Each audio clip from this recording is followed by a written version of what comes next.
Three of those weapons were used. Police Chief John Drake says Hale hid the weapons from their parents. She was under care, doctor's care, for an emotional disorder. Law enforcement knew nothing about the treatment she was receiving, but her parents felt that she should not own weapons. Drake says they're still looking for a motive. Drake says Hale may have had some resentment for having to go to that school. I'm Ed Donahue. The AP has been talking exclusively with Ukraine's President Zelensky about Russia's war in Ukraine. Zelensky says Russian leader Vladimir Putin is poised to take advantage of any victory. He will sell this victory to West, to his society, to China, to Iran, to all the countries. Zelensky worries that unless his nation wins a drawn-out battle in the key eastern city of Bakhmut, Russia will begin building international support for a deal that could require Ukraine to make unacceptable compromises. I'm Jennifer King. Israeli Prime Minister Netanyahu is pushing back against President Biden's suggestion that Netanyahu walk away from a contentious plan to overhaul the legal system. Netanyahu says Israel makes its own decisions. New AP poll, 6 in 10 adults say the government spends too much money. The majority's all more funding for infrastructure, health care, and Social Security. Economists estimate it could cost California hundreds of billions of dollars to compensate black residents for generations of discrimination. This is AP News. It's a turn on the world stage for Britain's King Charles. Britain's new king will make his debut on the world stage in Germany, 550 miles northeast of where he'd intended to start. With the first leg cancelled due to protests over planned pension changes in France, the trip now starts in Berlin, where German President Frank-Walter Steinmeier will welcome Charles and Camilla, the Queen Consort, at the historic Brandenburg Gate. The king is scheduled to give a speech to the Bundestag, Germany's parliament, on Thursday. He will also meet Chancellor Olaf Scholz, talk to Ukrainian refugees, and will meet with British and German military personnel who are working together on joint projects. I'm Charles de Lavelle. And on Wall Street yesterday, 37 points yesterday. The S&P fell 6 points. Hey, Shirley and Robert and Mark, how you doing? I'm Rita Foley, AP News. Dave, how are you? This is Kenneth, how you doing, sweetie? Willow Springs. Getting the last Andre, trying to get the last of the show together. WCPT820.com. We are Chicago's progressive talk, where facts matter. Now, your WCPT 820 weather update. From the Weatherology Weather Center, I'm meteorologist Jennifer Wojcicki. We'll see a few scattered snow showers here today, then changing to rain late with cloudy skies, a high in the low 40s. Southwest winds at 10 to 15 miles per hour, gusting as high as 25. Then for tonight, partly cloudy, a low near 24. By Thursday, partial sunshine develops, high 54 degrees. Friday, a chance for rain showers here, cloudy, and we'll see high around 64. That's the latest Chicago weather update. Currently, it's 36. Crime is getting worse. We call 911 and no one comes. Okay, do we have Pastor Johnson up? Working on it right now. Okay. Just her husband's getting her. Oh, okay, thank you. West and South Side neighborhoods suffer the most. Hey, everybody. Brandon Tomorrow Johnson we're going to have wants to cut Paul the police Vallis on. department You know, by we got to millions ask of him about dollars, these, making our neighborhoods about even the, less safe. We need a mayor who puts our the safety FOP first and invests president. in No, us. I've got to ask him about that. Paul Vallis. Paul Vallis will make sure our police department is fully staffed with community policing in our neighborhoods, so we know the officers serving our neighborhoods and they know our community. Paul Vallis will enforce the consent decree and hold the police and City Hall accountable. Paul will keep schools open weekends and all summer to provide our kids safe alternatives to gangs and violence and invest in our long-neglected communities to provide jobs and opportunity. 911, what's your emergency? Paul Vallis. All right, sending Reverend Vicki Johnson through. Pastor Johnson? Vallis for mayor. It's the season. Yes. Hi, how are you? Energy bills. And Permaseal can I am well. How are you? I am doing great. Thank you. through the end of February. Okay. I'm Roy Spencer. Permaseal is known as the experts in basement waterproofing and foundation repair. But did you know that we can also make your basement crawl space warmer and your upstairs living space more comfortable? Our Permafoam. All right, Reverend Vicki Johnson, could you please talk to me, please? Twice as effective. Sure. Good morning. It is good to be here. Glad to be alive, alert, awake. And Okay, we can hear you on the Facebook. Everything is good. great. Thank Thank you. Company in Chicagoland. You can count on our team to provide you with the peace of mind that comes with a dry basement, structurally sound, and healthy home. Call Permaseal today to schedule a free evaluation and save 15% off installation services during the month of February. 800-421-SEAL or visit permaseal.net. Your best for being better, Permaseal. WCPT 820, Chicago's progressive talk, where facts matter. If you're interested in buying a home in the near future and you're looking for a real estate professional that's going to have your back, we bring them on the air right here at the Home Buyers Hour. Every Saturday morning at 6 o'clock, we're going to have some of the best real estate agents, attorneys, mortgage brokers, and myself, a home inspector, right here on WCPT AM 820, where the facts matter.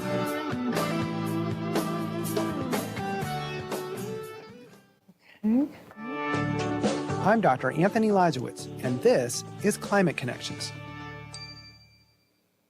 Many high schoolers worry about global warming. And so they're trying to figure out, well, there's this big, overwhelming existential crisis.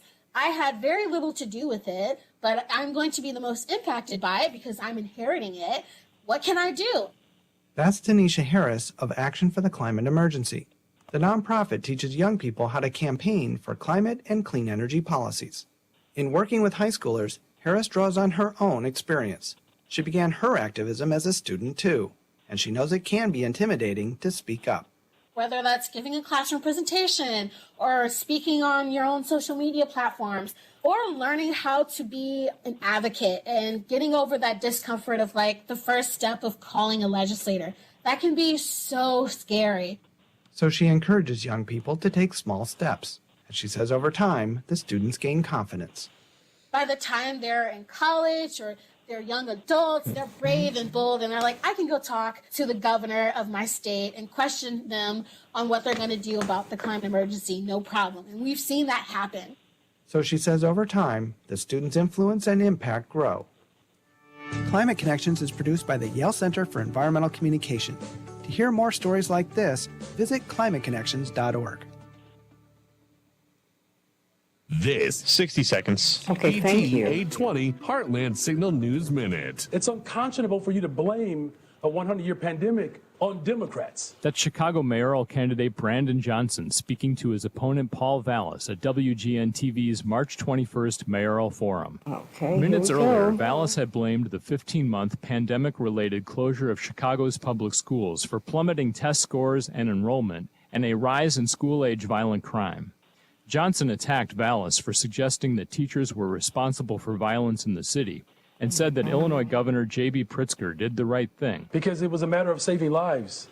Unlike Paul Vallis, who was supported by the Republican Party, who referred to the governor as a dictator because we were trying to save lives. The Chicago public schools remain closed long after other schools opened. 10 seconds. You have to respond. I'm not blaming teachers. I'm blaming the CTU leadership. For WCPT 820 and Heartland Signal, I'm Andy Miles. We can change the world, change the world, change the world. We can change the world, we can change the world, change the world. This is the Santita Jackson Show. War and hate to a place of love, it's not too late. Gotta save the children, we can't wait. Let's change the world. Hey, everybody, welcome to the Santita Jackson Show. That's right, it's Wednesday, March 29th. We are within a week of electing a new mayor of Chicago. What will happen? What will happen? We do know that you can vote in all 50 wards, everybody. Chicago, you can vote in all 50 wards and at the super site downtown. I'm Santita Jackson, coming to you from WCPT 820, the nation's largest progressive talk radio station. And remember, you can do same-day on-site voter registration. Let everyone know. Let the high school students who will be 18 on Tuesday, let them know that. Let everyone know, people who might have moved and who might need to re-register. You need to get out and vote. The race is heating up, and to that end, we're going to have Paul Vallis on tomorrow and hopefully Brandon Johnson on Friday. And Mr. Vallis will be back on next week, and I'm going to try and get Mr. Johnson on too. Want to give you the opportunity to hear these people because indeed we're hearing a lot. We're hearing the president of the FOP, John Catanzara, say that there'll be blood in the streets if this man is elected. What do you think about that, everybody? It's quite incendiary. He said this in a New York Times article. As Mr. Vallis said, that he's not beholden to anyone, although he has been a consultant to the FOP when they have been in their negotiations with the city about their pensions. And so, to quote the head of the FOP, if this guy, Brandon Johnson, gets in, we're going to see an exodus like we've never seen before. There will be blood in the streets. What do you think about that? Call me at 773-763-9278, 773-763-WCPT. We're going to be talking about the civil rights lawyers. Of course, Fred Hampton's lawyer, G. Flint Taylor, is among the notables, they have a very detailed outline of why they are endorsing Brandon Johnson. They compared and contrasted both candidates, and then they came up with a full paper. It's really fascinating. We'll be talking with them about that. And we'll be talking about, going to bring back up with G2 Brown and Aaron Connolly and Dwight McKee, just how people are being harassed as they are canvassing, in particular for Brandon Johnson. That is something that Aaron Connolly, attorney Aaron Connolly, said that she's experienced, that she knows people have experienced. And calling for blood in the streets, or saying that there will be blood in the streets, they shouldn't go there. That's not what the highest and best leadership. That's not what the highest and best of all leadership will do. What they do is they try to diffuse tensions. You don't try to amp them up. This is not a good thing. And we're seeing aldermen come out and say essentially the same thing, that this election could be stolen. Got to talk about this today on the Santita Jackson Show. I want you to call me at 773-763-9278, 773-763-WCPT, and let's talk about it as we look at not just April 4th, Election Day, and this election season as we're moving to April 4th, Tuesday. We've got to live together April 5th. I think at the end of the day, we've got to figure out how we can diffuse these tensions and come together as Chicagoans and make this city what it's supposed to be. Give everybody equal access to equal high-quality education and food. Create a floor beneath which no Chicagoan should fall. Give all these entrepreneurs, remove the blocks, the blockades really that stand in between entrepreneurs and city contracts, because the same people get the same city contracts over and over and over and over again. It's multi-generational wealth for some, and everybody else gets locked out. That has to change, everybody. So I want you to call me at 773-763-9278, and let's talk about this today. Let's talk about it. What about Brandon Johnson supporters who are being harassed? What about that? And what is Paul Vallis going to say about it? He's got to say something. He's got to. He's got to. In Chicago, 38 degrees will be the high. There will be snow showers today. Oh, brr, as John Coleman on Channel 7 used to say. Minneapolis, St. Paul, 30 degrees, mostly sunny. In the NBA Hall of Fame, leading the pack, Dwayne Wade, Dirk Nowitzki, Tony Parker, Greg Popovich, oh boy, and WNBA's Becky Hammond. God bless all of you. You deserve it. Thank you for all of the thrills and all of the discipline and hard work that got you to the pinnacles of your profession, to the pinnacle of your profession. In the NBA, the Lakers will be playing the Bulls tonight. The Timberwolves will be playing the Suns. And in the NHL, the Stars, well, they were triumphant over Chicago 4-1 yesterday. And the Wild will be facing off against the Avalanche tonight. Congress remains gridlocked, according to CNN, on gun control measures in the wake of the school shooting in Nashville that killed 6 people, including 3 9-year-old children, and the school custodian, and a substitute teacher and another teacher. President Joe Biden has said that he's done all he can do to address gun control and urged members on Capitol Hill to act. I want to know what you think about that, everybody. Do you think it's the guns? Is it us? Or is it a combination? I want you to call me at 773. Just giving me some comments on what you're hearing today. COVID-19 vaccines. Healthy kids and teenagers may not need to get a COVID-19 shot, according to revised global vaccination recommendations from the World Health Organization. The updated roadmap is designed to prioritize COVID-19 vaccines for those at greatest risk of death and severe disease, according to the organization's vaccine experts. House Speaker Kevin McCarthy urged the White House in a letter sent Tuesday to start more robust negotiations over raising the nation's borrowing limit, the first major action in weeks on either side of the debt ceiling issue. McCarthy proposed a series of places to start saving money, including reclaiming unspent COVID-19 relief funds and strengthening work requirements for social programs. But what about that $13.3 billion that the U.S. government gave to Silicon Valley Bank? What about that? Yeah, we helped make things right for that bank. Much of their currency is cryptocurrency. Think about that, everybody. More than a week after former President Donald Trump predicted incorrectly that he would be arrested in a New York criminal case, according to CNN, no action comes from the district attorney's office investigating this matter. All eyes are on the Manhattan grand jury investigating Trump's alleged role in a scheme to pay hush money to adult film star Stormy Daniels before the 26th election over an alleged affair. And in France, massive protests in France are showing no signs of letting up as angry demonstrators take to the streets over French President Macron's pension reforms. Major services have come to a halt across the country in recent weeks, although they are picking up the garbage today because it has been weeks since they have done so.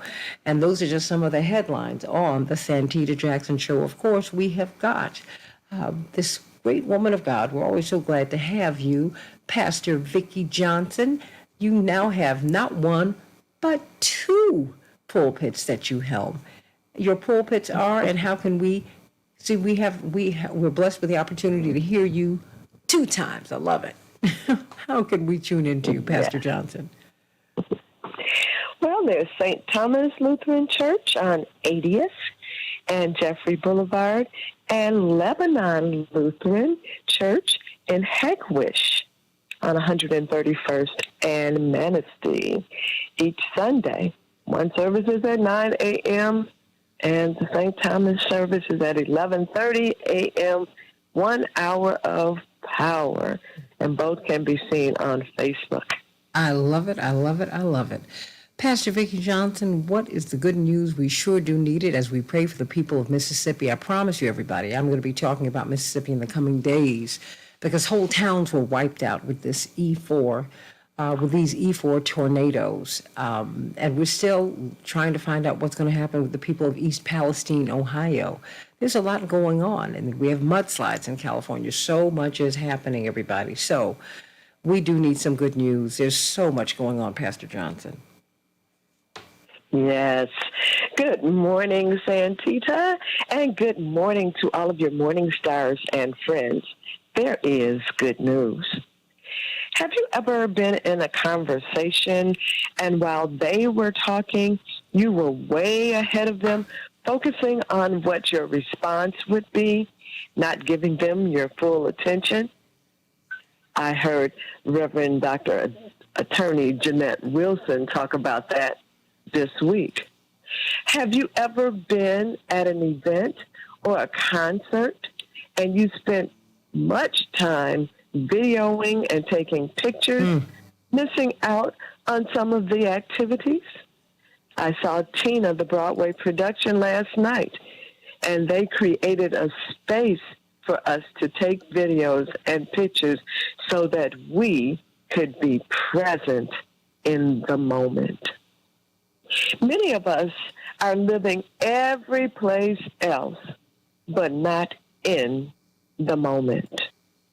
Living in the moment allows you to freely experience the world around you with minimal distractions. It allows you to give people your undivided attention that they deserve as they speak without being anxious to make your point. When you do this, you might find there's no need to say anything at all. Living in the moment lets you see and feel things that might otherwise go unnoticed. Lives are so full now that minds are always someplace else. Take some time today to calm your mind and live in the moment. You can do this by breathing and paying attention to your life-giving breath. That can be calming and make you present. You can engage in the creative activity like drawing or dancing or doodling. It is believed that when we stimulate the right brain, which is the part for creativity, it can calm the left brain that is always thinking. You can go for a walk. Well, it is a little brisk here in Chicago today, but if you can stand it, then go for a walk. Or if your mobility is limited, then spend some time looking out of your window at the beauty of nature. Or you can perform acts of kindness. As a matter of fact, why not start a kindness revolution today and then pay attention to the responses that you get? We can show kindness by supporting the people in Mississippi as they rebuild their communities and their lives. There is no better moment than now. Right now is your gift. Unwrap it. Enjoy it. Take advantage of it. If you will do this, and I sure hope that you will, then to me, that's good news. Being present in the moment, boy, is that difficult. There's so much that distracts us. You know, because now we don't even have conversations, Pastor. We don't. Right. I mean, we text. And, you know, I was telling a friend of mine, bless his heart, I said, if you need to speak with me, only call. I mean, his eyes got as big as saucer cups. We just had this conversation a couple of days ago. I said, I don't want a text from you. I realize you're busy. I know you got a lot of things going on. Got it. I said, no one's been busier than my dad. He calls me. And mind you, he's of a different age. But I'm like, what is all this? Call me. What? let's get in there. Let's engage each other, which I appreciate that. I appreciate that because we're down in this. I mean, we are every place but in the moment. And thank you for that. Yes. We needed that today. Oh, bless your heart. We love you, Pastor Vicki Johnson. Again, where can we see, hear, and be with you at 9 o'clock and 11:30 on Sundays? Yes, so 9 o'clock a.m. at Lebanon Lutheran Church, 13100 South Manistee in Hegewisch, and 11:30 a.m. at the St. Thomas Lutheran Church on 80th and Jeffrey Boulevard for the 1 hour of power. This is Palm Sunday. So come get your palms as we celebrate Christ's triumphant entry into Jerusalem. Amen to that. Pastor Vicki Johnson, everybody, sending you so much love. We've got Dr. Shanina Knighton with us. Of course, her handle on social media is Hey Dr. Nina, HEYDRNINA. I urge you to follow her. You know, with all that we have going on, we are still in the midst of the COVID-19 pandemic. You know, people are trying to move on, but it's still out here. And now healthy kids and teenagers may not need to get a COVID-19 shot. I'd like to go back over with you, Dr. Knighton, just some of the measures that we need to take so we can lessen our chances of getting COVID-19, so that we can lessen our chances of getting the flu, of getting these illnesses that, you know, when we were masked up, when we were afraid to death of getting COVID, a lot of these other illnesses abated. They went to the wayside because we were taking care of ourselves very, very differently than we are now. Now we don't even really wash our hands anymore, Dr. Knighton. I agree, and I think that's exactly it, Santita, is that we need to go back to the basics of infection prevention and control. When I say back to the basics, oftentimes we are quick to pass judgment because we think we have the answers or we think that we're doing things correctly. And it's just like somebody saying, oh, this doesn't work. But something doesn't work if you don't work at it. Infection prevention and control only works if it's done correctly. Infection prevention and control only works if you work. which means that if we're talking about hand hygiene at appropriate intervals, if you say, oh, well, I did wash my hand once today, but you know that you came in contact with surfaces that others have, such as going down or up an escalator and you're touching the rail, such as touching the elevator button, such as touching the same screen on a kiosk or in the grocery store because you're trying to process your payment and you're not cleaning your hands. The thing is you may have cleaned your hands at one time, but you're continuously coming in contact with surfaces that others have come in contact with. You don't know if those individuals have cleaned their hands after using the restroom. You don't know if they came in contact with some sort of meat juice as they were picking out their meat products. You just don't know. And because that is the case, it is important that you make sure that you are cleaning your hands thoroughly and correctly, because oftentimes people forget the fingertips, where the thumb meets the hand, as well as the wrist.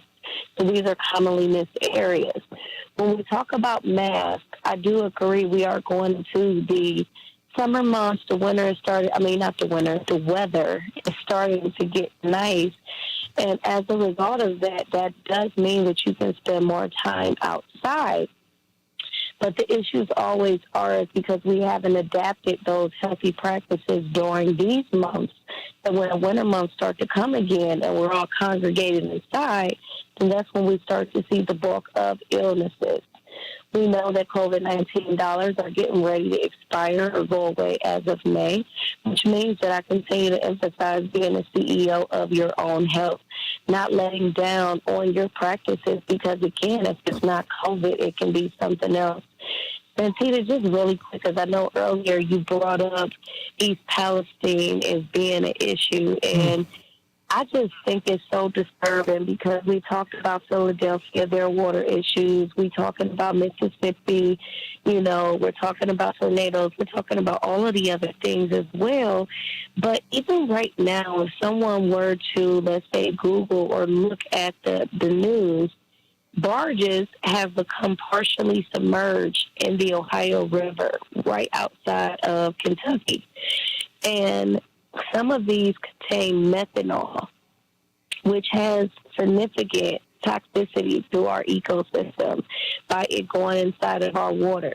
So we're talking about barges that are loose in the Ohio River just as of yesterday, which means that it continues to further compromise the water supply that was already compromised. And so when things like this happen, when we don't understand the consequences of them or the unintended consequences, it's us thinking ahead. It's us being a CEO of our own health. And if in our possession, how do you say to yourself, I need to make sure that I'm best positioning myself to be safe, because I don't understand what the water quality is going to be. I don't understand if we may have enough staffing to be able to clean out the water when we're speaking about our water treatment systems. And do we have the adequate equipment to make sure that we can remove the chemicals, that would be in our supply? And so there are so many questions that come up when we talk about safety and what that looks like, not just from COVID, but from so many other things. And when we're thinking about infection prevention and control just doesn't touch hand washing. It just doesn't touch, masking. It touches how are you interacting or consuming your food? What kind of food are you consuming?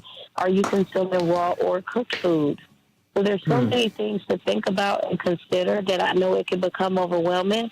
But starting with one or two activities and building can go a long way. Amen to that.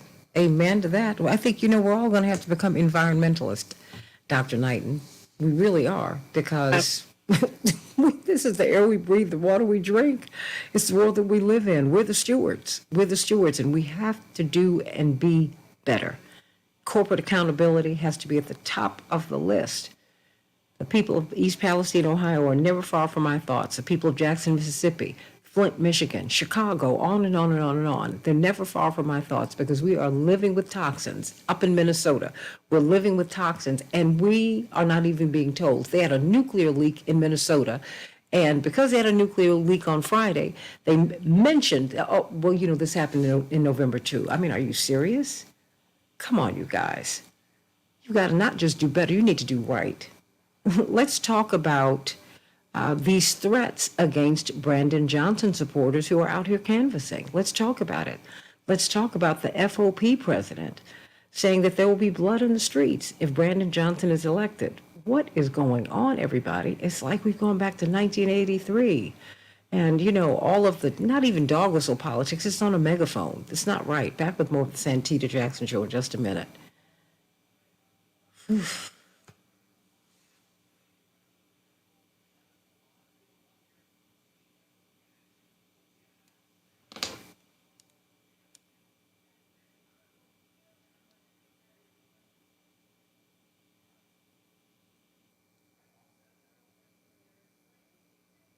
Okay, I don't hear anything. I'm here. Okay, no, I didn't hear any music, nothing. But how are you doing? I'm doing good. How are you? Oh, you know, I can't complain. What is the point? Hold on one second.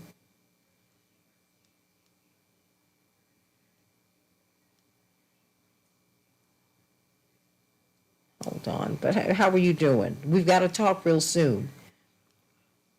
Okay. That sounds like a plan.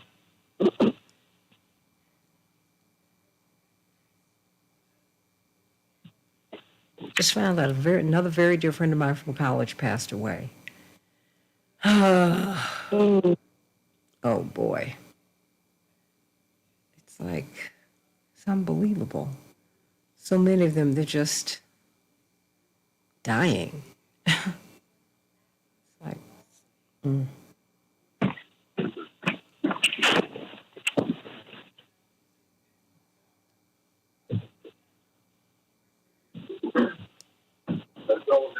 Okay, who do we have on? Is this G2 Brown? Is this Aaron Connolly? Is this Dwight McKee? I'm still in the middle of calling everybody, Okay, Santita. no, I just heard something in the background. Oh, that's weird. Oh, okay.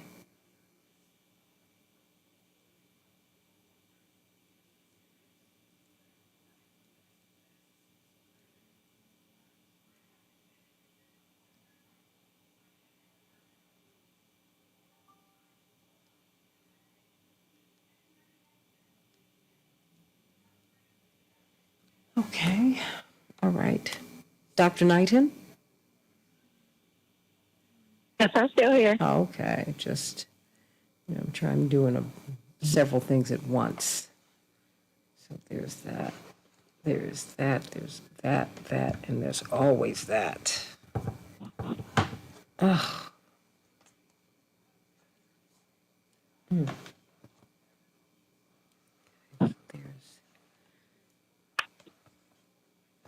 That.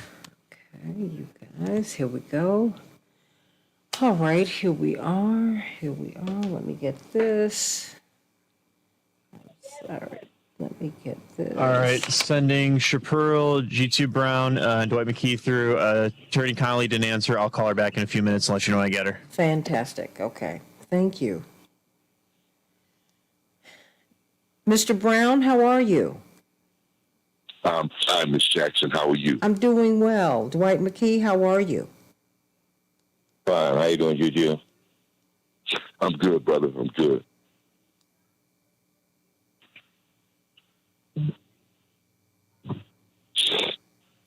60 seconds, everybody.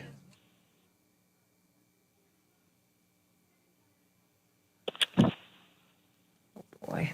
Okay, let's get right to it. Hey, Chaparral, how you doing this morning? Good morning, Santita. I'm great. Great.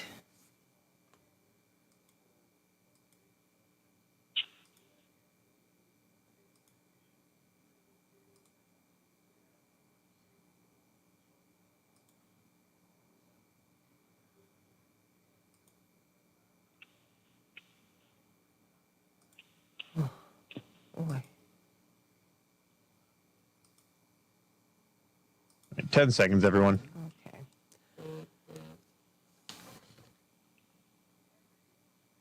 We can change the world, change the world, change the world. We can change the world. This is the Santita Jackson Show. And hate to a place of love, it's not too late. Gotta save the children, we can't wait. Let's change the world. I am green. Hey everybody, welcome back to the Santita Jackson Show on WCPT 820, and I want to give a special shout out to all of my listeners up at AM 950 Radio in Minneapolis, St. Paul. Had a wonderful time with Matt McNeil. I'm going to have him on. He does their afternoon show, and we're going to be talking about, I want him to weigh in on Chicago. Because in Minneapolis, St. Paul, they wanted to hear about what's happening in Chicago. This is a race of tremendous consequence, nationally and internationally. All eyes on Chicago and on Wisconsin. Do not sleep on that Wisconsin Supreme Court race. They have the possibility of having a progressive Supreme Court. I mean, that is a very, very big deal. It could turn the tide of the presidential election in 2024. So all of these things are at play. If you are not registered to vote, or if you think your voter registration is in doubt, confirm that. Call 866-OUR-VOTE, 866-OUR-VOTE, or go to the polling place. Find out if you're still on the voter rolls. You can do same-day on-site voter registration if you have a child or someone over whom you have charge, and they will be 18 on the 4th. Get them to the polls, get them registered, and put them in that booth if they need to vote. Honestly, I have my preferences, but the overriding concern for me is that Americans are not voting. We've got to vote, everybody. The only way this American project can work is if we are voting. So please get involved, and let us vote. And let us talk about just the incendiary nature of this campaign. And it's not going to end April 4th, everybody. G2 Brown and Dwight McKee. This is something that will continue past April 4th, and that is what is so concerning to me. So before I get to you, as we talk about the FOP president who said that there will be mass resignations of police officers and there will be blood in the streets, and then we're hearing alders, at least one alderman, really echo that kind of incendiary rhetoric, that this election could be stolen, all of that. There's a lot going on here, and we need to talk about it. And I think that Paul Vallis and of course Brandon Johnson need to speak to it, but especially Paul Vallis, because these are his supporters who are making these assertions, and this is poisoning the atmosphere and making things very dangerous for everybody. Call me at 773-763-9278, 773-763. WCPT. But as we pivot to G2 Brown, National Director of the Journey for Justice Alliance, it's a network of grassroots organizations in 30 cities at least, organizing for community-driven school improvement, controlling our schools. And of course, he comes out of the Kenwood Oakland Community Organization, where my father started so many, many, many years ago here in Chicago. And of course, Dwight McKee. He's with the National Action Network and one of the founders of Operation Push. There's so much that he's been doing. He's working with Pastor Marshall Hatch on the West Side, helping our young people, young men in particular, really understand who they are and whose they are, so that they can become all that they can be. Let me go to you. Let me pivot to you, because we still need our food. Chaparral Well celebrations by us. So what's going on with you? Good morning, Santita. And yes, we are still catering. We're getting ready for Easter, which is going to be next weekend. So give us a call at 708-526-4546. We're taking your orders for your side dishes, as well as also your ham, your macaroni and cheese, your greens, your green beans, as well as also your dressing. This is the last dressing for the season until till Thanksgiving. So give us a call at 708-526-4546. 708-526-4546. We look forward to serving you. Thank you so much, Santita. Absolutely. I welcome to the show, of course. Now your family, G2 Brown, but you were always that before you even appeared on the show. National Director of the Journey for Justice Alliance, a network of grassroots organizations all over the country. They are pushing for parents and communities to control their schools and to have a direct line into city halls and into state legislatures and local legislatures, so that we can get what we need for our children in our neighborhood schools. And of course, Dwight McKee, noted social scientist. G2 Brown, what are you hearing on this campaign trail. Of course, the New York Times had a very interesting article in which they were saying that, we're seeing a flashpoint, a fight between two unions, the CTU and the FOP, the police union and the teachers union, which is very interesting. They've been charging Brandon Johnson with wanting to defund the police, but no one wants to talk about charter schools and how they defund education. There's a lot going on. And then we heard Aaron Connolly, who will be joining us very, very shortly, who said, wait a minute, women who are canvassing for Brandon Johnson are being followed and they're being harassed.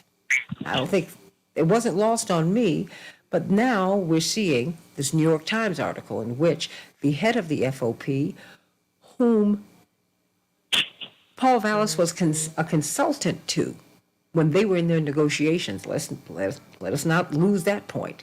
He was the FOP consultant. Okay, and so now he's saying there'll be blood in the streets and mass resignations. Talk to me. What's going on? And you have Alders who's saying that, wait a minute, you better watch it because we got to watch because they're going to steal this election. What is going on, G2 Brown? Yes, ma'am. So, Ms. Jackson, did I miss anything? No, ma'am. Can you hear me? Oh, yeah. No, I just want to make sure I don't want to state anything incorrectly. No, ma'am. No, you're on point. And I think the New York Times is missing a key point. The core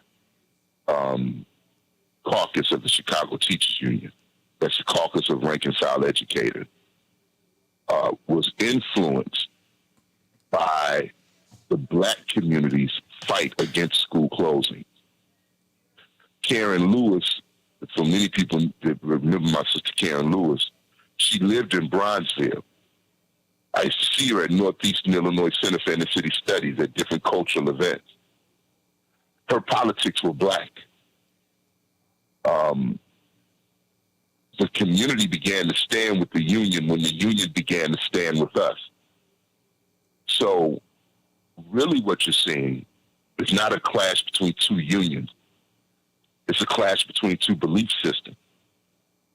See, the reason why you see all these status quo Democrats, as I said to you the other day, the same Democrats that were silent when they were shutting down black schools and stringing black children out to dry, those same Democrats who were silent are now protecting the status quo because the state-sponsored sabotage of black life is the status quo. It is the bargaining chip that gets many of them to the trough in which they eat. And I think the belief system that says that our children, our communities, our needs must come first, that the only way we transform a society is we address the needs of those who have the least first. That belief system is why you see all the desperation tactics you have now. It's a big trough. Poverty is, tempting poverty is very lucrative. And I think that what we see now is that the status quo is threatened. So this is why the FOP now, they've never stopped it, but they're intensifying the politics of fear. This is why John Catanzara, 12th Ward Alderman, George Cardenas, 12th Ward Alderman, is at Paul Vallis meetings saying, that the election is, the early voting and the mail-in ballots is proof of the election being stolen. And if you see anything shaky, text me, and we'll have an action team ready to move on. And then Paul Vallis sits there while he's doing this. He does not correct him, just like he did not correct Mark Carter, Paul, and all of the people that are part of Voices of the Ex-Offenders when they tried to disrupt our rally at Rainbow Push.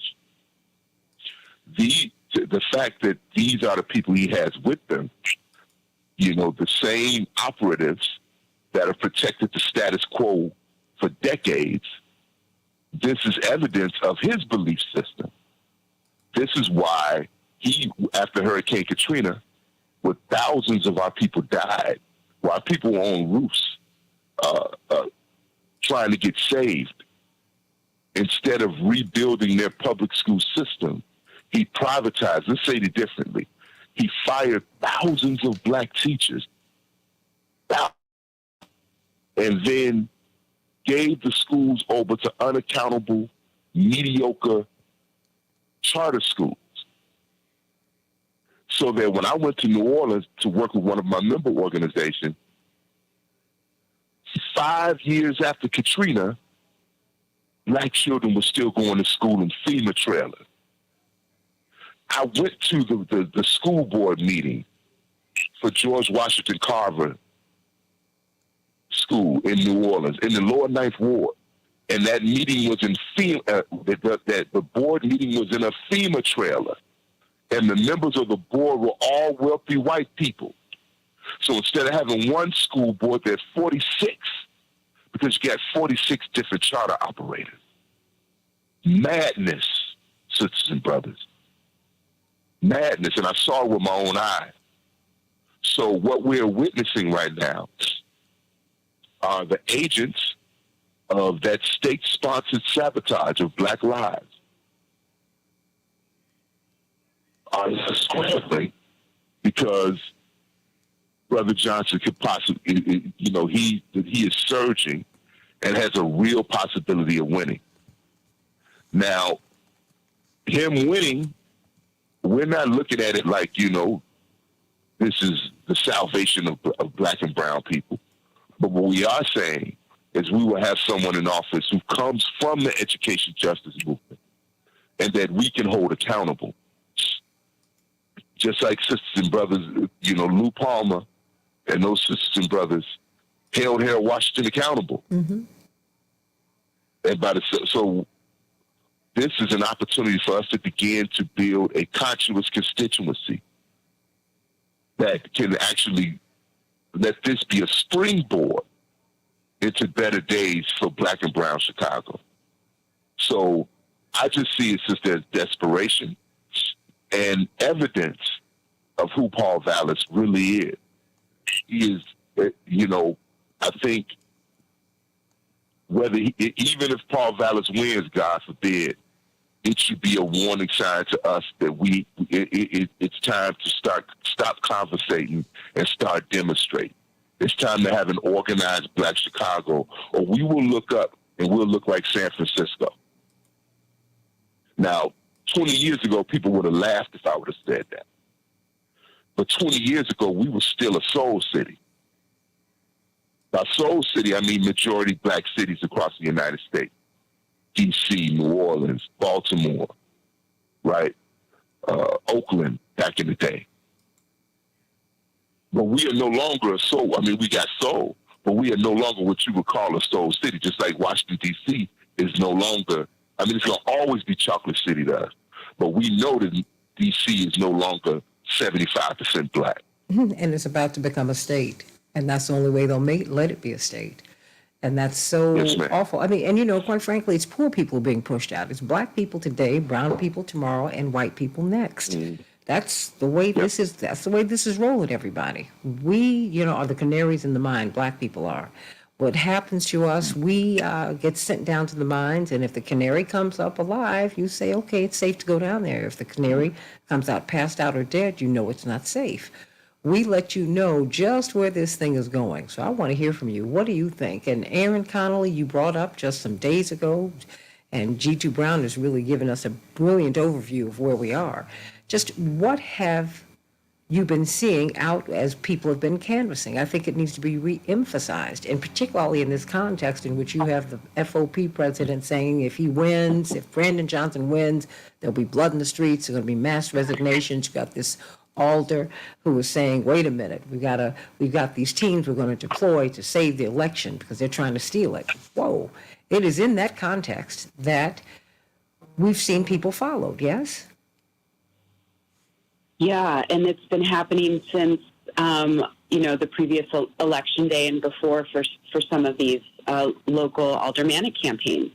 And what we see is an escalation as it gets closer and closer, and people get pulled back and see where Brandon Johnson is, sees where some of these other progressive aldermanic candidates are in the polls, polling very well, coming in strong with an intense and consistent ground game, which we know wins elections and changes minds in Chicago. And Chicago's a smart city. So when somebody shows up to your door for the third, fourth time and is the same person that you recognize and is encouraging you to vote and ask questions and participate in the process, that's what we see Brandon's team doing. These reactions are, not abnormal, especially in Chicago, anyone who's been through a couple municipal cycles. But I noted that it's happening earlier, and the intensity in which we see it trickling down to some of these other aldermanic races, particularly, I'll use an example of one that I'm helping out with, which is the Lori Torres-Witt campaign in the 36th Ward. And while her opponent is an incumbent who hasn't explicitly been endorsed by Paul Vallis, their folks are handing out Paul Vallis literature and have signs available at events and have very similar money. So while that hasn't been explicit, what we see for some of these young, many times Latina volunteers, parent mentors, folks that are participating in their local process and putting their time and energy into our city, are met with being followed by folks. People are getting out of their vehicles. Trackers are nothing new in Chicago, but to have a man or a couple men following around two women in a neighborhood as the sun's going down and taking their literature that they're putting on the door and removing it and, walking behind them several times, right? This is not a one-off, where cars are getting tampered with, where people are interrupting press conferences or interrupting or yelling at some of these community forums. It creates a culture of intimidation. And we saw the Brandon Johnson campaign experience this on many levels. Some of the local races are experiencing this too. We see an increase in signs popping up around the city that are calling candidates defund candidates. We saw the same tactic in the primary leading up to the midterms. So this is nothing new, but it's accelerating and it's concerning, and as we lead up to Election Day, that's my biggest concern. And I think the folks at Rainbow Push and the other organizations that do this national work to do election protection, and it's going to be significant this time. So I would love for this esteemed panel to talk a little bit more about what to do if you experience this, right? Well, because it is concerning, especially when you're just trying to exercise your right to vote. But that brings us right to Dwight and G2 Brown. Dwight, we haven't heard from you yet. I mean, it's very much, we've lived through this before, right? But what are we seeing, Dwight? Well, I think that I pretty much agree with Brother Brown that this is madness. But I say it's crazy like a fox. It's not arbitrary madness, it's strategic madness. Because if education is anything else, it's a gigantic slush fund. And there are some very greedy capitalists who like to get their hands on those budgets. You're talking about billions of dollars. And just like they privatized the prison and set it up in such a way as like the old plantation system, or the way they set up the communities after emancipation, set up in such a way that the capitalists take all of the cream off the top and the prisoners become the cheap labor base. They're trying to transpose education into that, where the capitalists control the major part of the budget, and then they turn the teachers into a cheap labor base who can't organize, can't unionize, don't have benefits. And they, take the cream off the crop and reinvest it in their own interest. Why other people, the teachers and the students, suffer. I think that's one of the reasons you see all of these major capitalists investing in Vallis, because they're looking for a return on their money. When you look at some of these companies, many of them are investment companies who are investing in Vallis because they think that they will be able to take that financial cream off the top at the expense of our teachers and our children. 6,000 black teachers got fired when they closed these last 100 schools. Where did the money go? Who got the benefits of that money? But wait, Dwight. Dwight, let me ask you this. How is it then that some of the progressives who ran in this race are endorsing Vallis now, knowing this? Help me with that. I think without impugning everybody's motives, I think for some there's maybe confusion. For some, they believe in Vallis, and some have a price.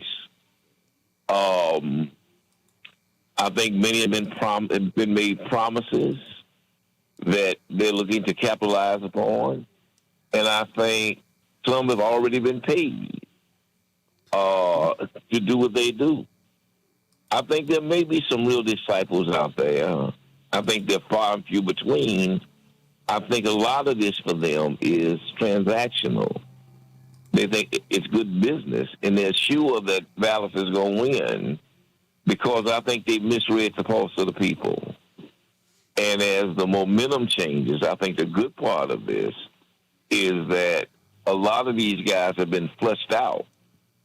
And so the community can see who really was operating in their own interest and who really was operating in the interest of the people. I think that, many people have their price, but I also think that every dog is going to have its day. Ooh, I mean, Aaron, this is a whole lot. G2 Brown, I'm going to give you the last couple of minutes here. What do we do when we encounter this kind of harassment? Because it's happening in the black community, it's happening in the brown community, it's happening to people. Aaron has brought this up more than once. Yes, ma'am. So I think that,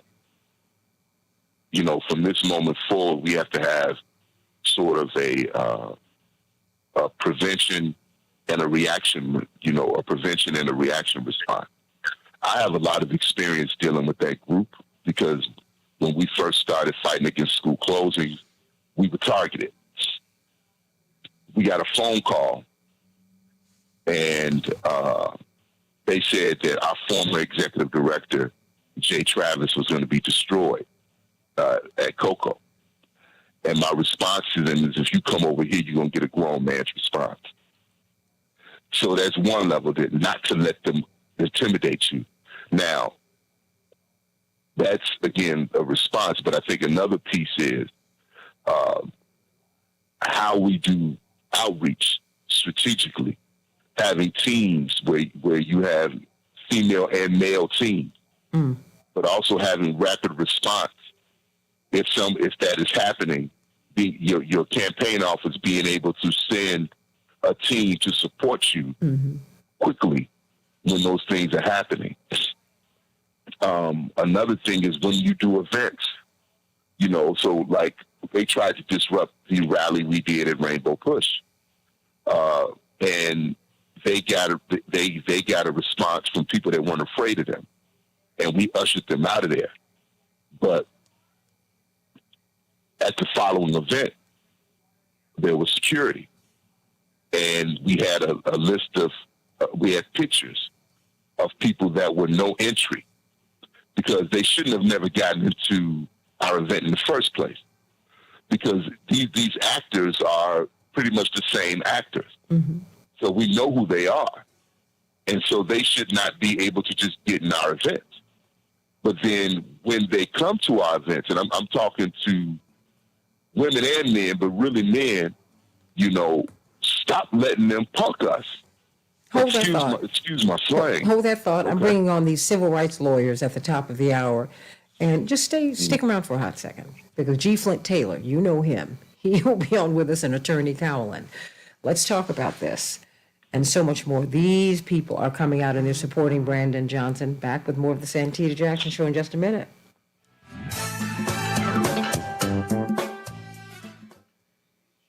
Whew.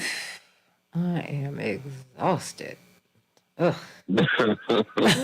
You. Yes, ma'am. Oh, I am. Yes, ma'am. I am. And the thing is, because it's like we've been on an endless electoral cycle. I admit I've been on a loop because, my brother ran for Congress, right? So I wasn't even locked into the electoral cycle. I'm like, oh, it'll be in the spring. No, they were like, no, hon, it's in February. I'm like, look, we just left D.C. almost the second week of January because you couldn't get them sworn in, okay? But I'm so tired of these games while I'm watching people out here. Darius Brooks comes on here every week. The lines for food that he is giving out at his one church are getting longer and longer and longer by the week. Even CNN said, we are watching food lines that are miles long. People are playing a lot of games here.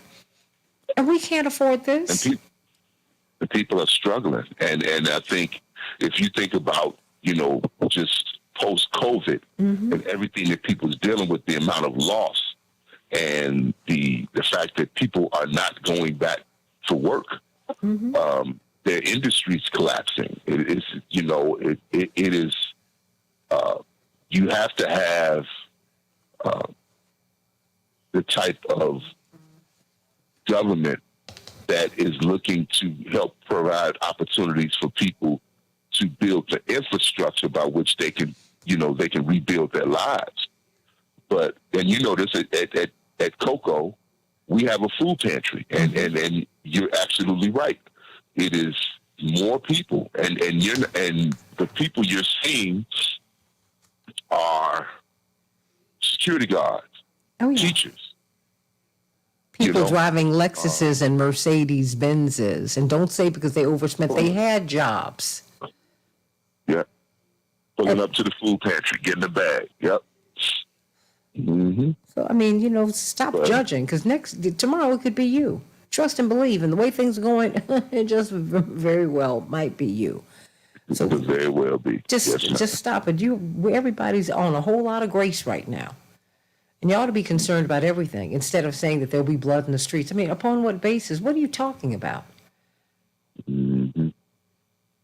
No, that's again, but it speaks to who those type of ultra right wing, really Republican and corporate Democratic values. This is what you're seeing. Because, let me tell you something, Mr. Brown, because, see, I don't make it Republicans. It's corporatists. Because you've got corporatists in both parties, period. Absolutely. Who comes to the Democratic Party and after someone delivers 2.5 million new voters for you, and they come up with a group and a document that says, look, if Jesse Jackson is successful in being a part of the party, and we're not successful in overtaking the party, then we're going to leave the party and become Republicans. We never hear anything about that right now. Come on now. This is corporatism. And corporatism has a Republican face because they have a certain cultural appeal, and it has a Democratic face because it has a certain cultural appeal. But everybody, one of our biggest adversaries was Rahm Emanuel, and if there was ever a corporate Democrat, right? Just a big Democrat. Big Democrat. We're Democrats because these folks grab the mic, rock the mic, and they tell you what Democrats they are. I'm like, are you for real? Yeah, you are Attorney Democrats. G. Flint Taylor, Attorney Cowlin, and Kevin Lampy through. I don't want. They better not tell me any of that. Attorney Cowlin, Attorney Taylor, Kevin Lampy, how are you? Good morning. We have been talking about and of course, I know Attorney Cowlin and Attorney G. Flint Taylor will understand this. the FOP president saying that there'll be blood in the streets, and then you've got, is it Alderman Cardenas? What ward is it? The 36th ward? Which is it? Aaron?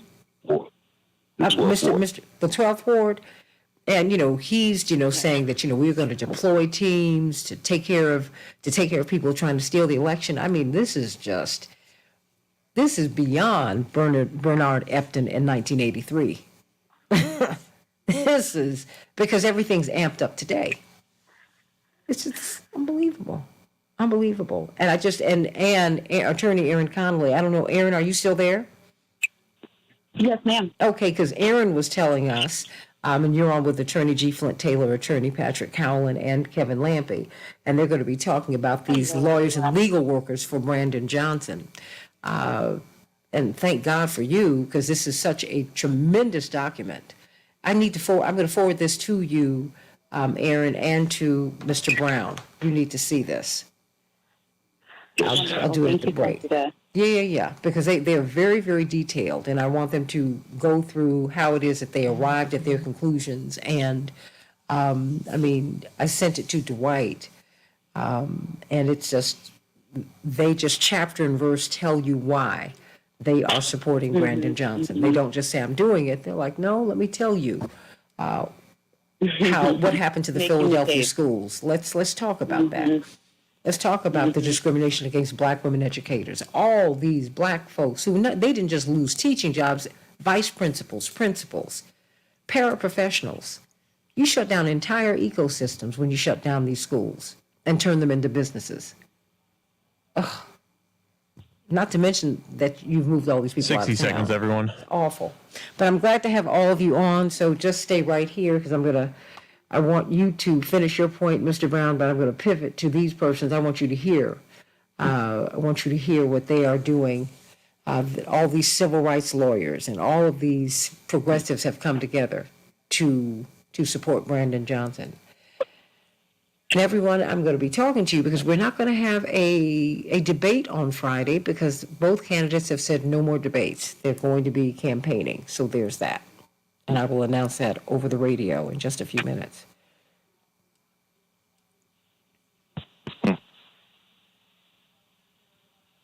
So the WCPT debate is not happening on Friday? That's right. That's right.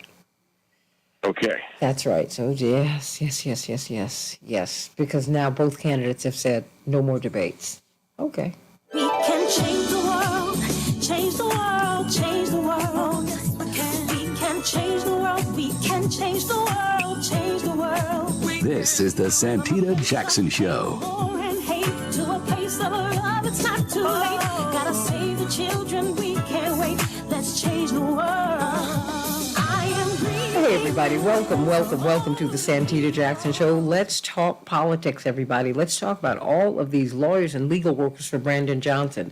Some of the top civil rights, labor, employment, and progressive legal community members have compared and contrasted Paul Vallis and Cook County Commissioner Brandon Johnson, and they have decided to support Brandon Johnson. They have a tremendous document that cites chapter and verse why.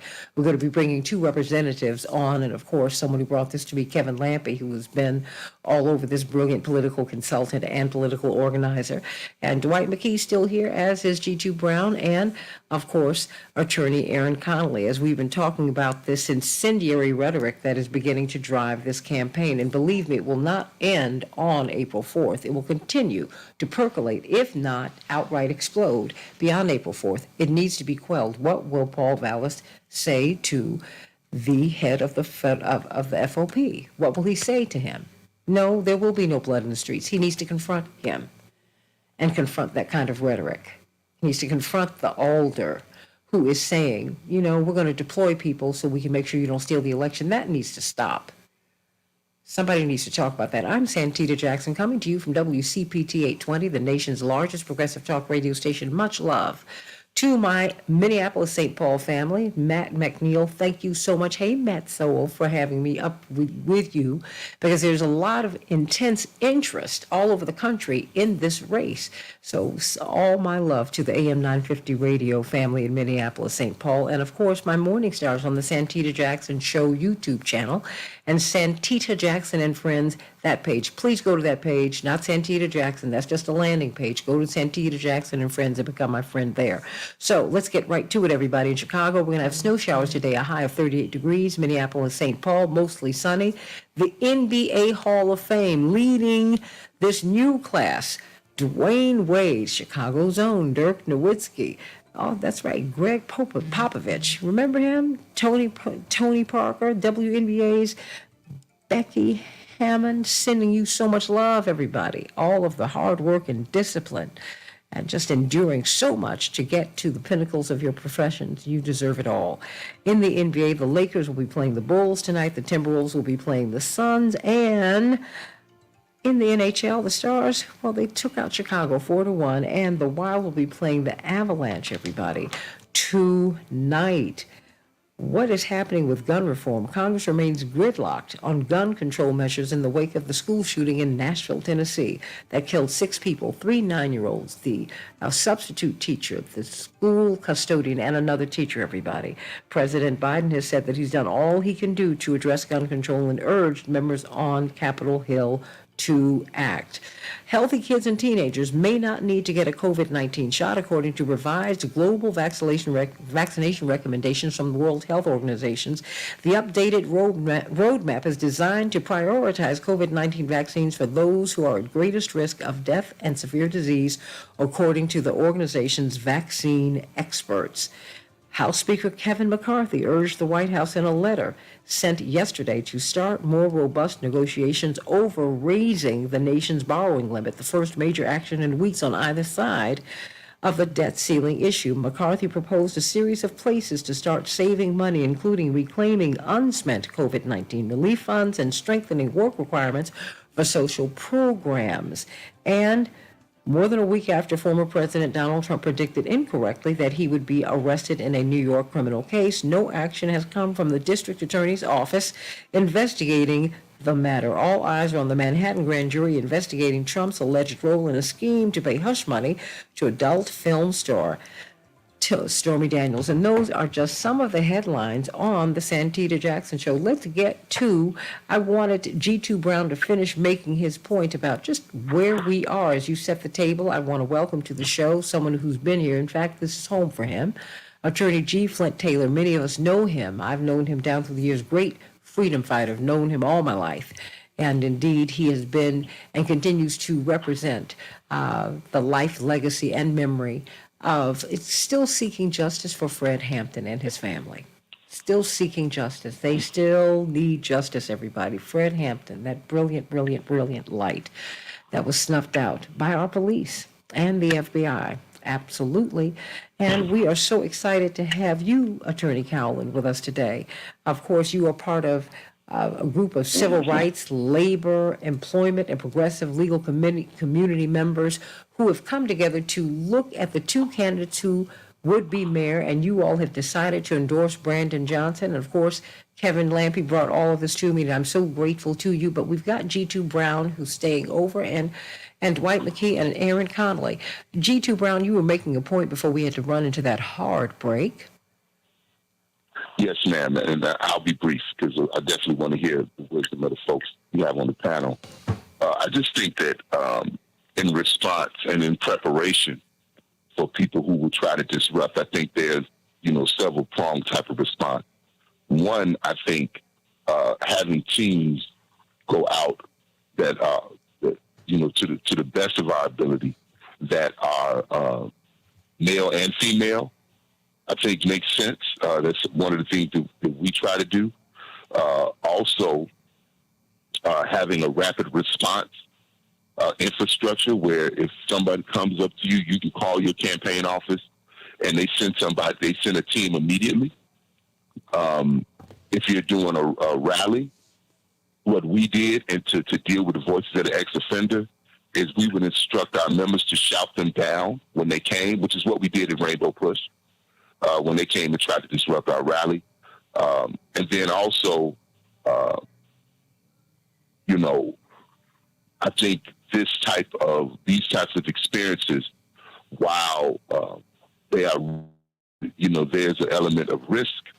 I think, we have to understand that this is how this element operates, and so we have to prepare ourselves. We have to get calloused, and one of the ways to get calloused is to get prepared and to be able to have a response for that. I mean, as I mentioned, we are men and women from the neighborhood that have committed our lives to something righteous. But I say that organizing is a punk-free zone. And, so when they came to us, they got a different response. And I'm not saying that from an ego space. I'm saying that we can't be afraid of them because they're not strong. They're not tough. They are agents. They are provocateurs. So we have to have the infrastructure, some of what I'm talking about, to address that. So when we do events, we have a list. We have pictures of people that cannot come in. We'll often have, along with our own ushers, we'll often have, somebody we trust, an off-duty officer that's there with us, and they'll know these people cannot enter. If for some reason they are in, and we've had to do this, we shouted them down when they've come into our events, and they just turn around and leave. And that actually galvanizes your people. It builds a sense of unity. So I would offer that, and I'm sure there are other suggestions that are legal and other things like that, but that's sort of how we've had to deal with folks like this. Sure, and that are nonviolent. I mean, Reverend Jackson's presidential announcement speech was interrupted twice, and they were shouted out of the room. But Reverend, for his portion, kept the crowd calm so it would not get violent, because the energy, as you can recall, was so high and it was so hot. What he has always sought to do is redirect that energy or direct it in a way that would be constructive. And so it is in this context in which we're watching harassment of Brandon Johnson's supporters, Kevin Lampe, that you brought to my attention the lawyers and legal workers for Brandon Johnson, and two lawyers for whom we have so much respect, Kevin. Attorney G. Flint Taylor. Of course, we love and respect and revere Attorney G. Flint Taylor, who spent his entire life really working for justice. As you recall, Dwight McKee and G2 Brown, had it not been for G. Flint Taylor going to Fred Hampton's home, we would have believed the narrative that corporate media were pushing and the police were pushing, that Mark Clark and Fred Hampton had engaged in a shootout. No, they got there. He went there on his own and said, oh, wait a minute, all the bullets are coming in. Thank God. And Patrick Cowlin, what can we say about you? We thank you for all that you have done with our teachers union and just so much work that you all have done. But Kevin Lampe, this is in this context, these persons from the civil rights community and labor and employment and the progressive legal community have come together, and they are standing up for Brandon Johnson. Kevin Lampe. This document, when they first shared it with me earlier this week, I've been around politics for my entire life. Been around political campaigns and been in communications between candidates and the voters and working on campaign messaging. This document, I got to tell you, I was very, very impressed. Even if I wasn't somebody that was supporting Brandon Johnson myself, it would have changed my mind after reading it. What they've done is they've done a very deep dive into the record of both of these people that want to be the mayor of the city of Chicago. And they have done the research. The thing is pages long. I don't think I've ever seen an endorsement piece of literature that has so many footnotes. Footnotes. Remember all those things when you were trying to do a research paper in high school, in college, and the teacher saying, make sure you have a footnote, make sure you cite your sources, make sure you back up what you're saying with facts. And this thing has dozens of footnotes on it showing the degree of research And in fact, they separated the facts from the myth truths. And they've demonstrated why Brandon Johnson is really the choice for mayor. And the things that, Paul Vallis' history is just laid out wonderfully in this document that shows the voter that he is not the person that should be leading the city of Chicago. Let me start with you, Attorney G. Flint Taylor.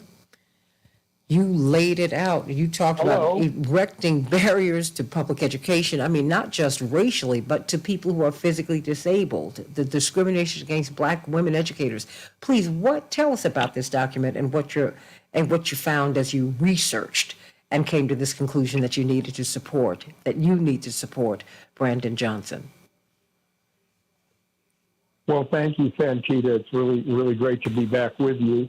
As you know, I go back a long time, so in some ways it wasn't so much researching, but it was living through all of these events and seeing the kind of racism and white supremacy that Paul Vallis is being supported by, and feeling that same feeling that we felt when Harold was running against Bernie Epton, and before that in the primary, and feeling that this has to be resisted and people have to be educated and made aware of who exactly it is who's supporting Paul Vallis.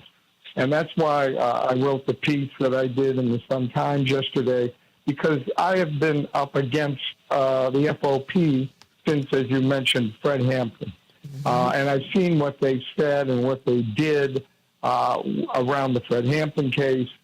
I've seen what they did for so long in supporting John Burge and his torturers as more and more evidence came out and attacking us and the survivors of police torture, holding a St. Patrick's Day float, trying to put a St. Patrick's Day float in the Southside Irish Parade after Burge had been fired, honoring Burge, paying for his defense, paying for the defense of Van Dyke, who shot down Laquan McDonald. The statements that the head of the FOP, I don't even want to grace by calling his name, has said and done.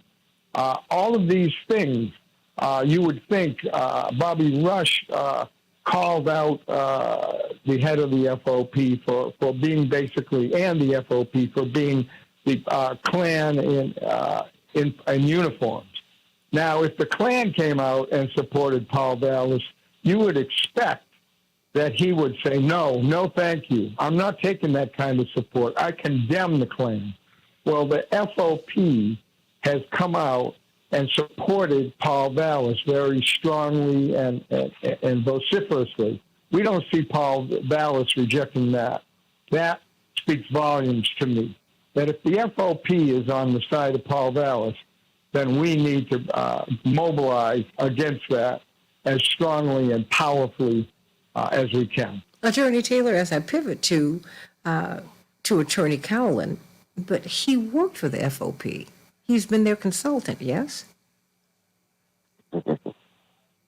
Okay, I hear a giggle. I mean, I'm just doing my research. How's no one mentioning any of this?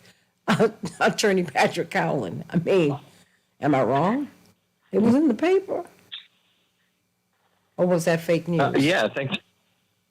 I'm not 100% sure about I'll bring it up. His role, but yeah, thanks for having me. And in my practice, I just wanted to say, I've had some direct experience with some of these issues that we pointed out in the letter that you started to highlight. And the last time I was on your show, we were talking about how the turnarounds where predominantly African-American teachers and paraprofessionals, predominantly women, were wiped out of their jobs for no reason at all, not because they were bad teachers, just because their schools were deemed, quote-unquote, failing because their culture was bad for all these reasons that were just dog whistles for racism. And Paul Vallis was the architect of that concept. He brought that to us in Chicago in the late 90s and early 2000s when he became the first chief executive of the schools. with no education experience. And we're still seeing the ripple effects of those types of policies.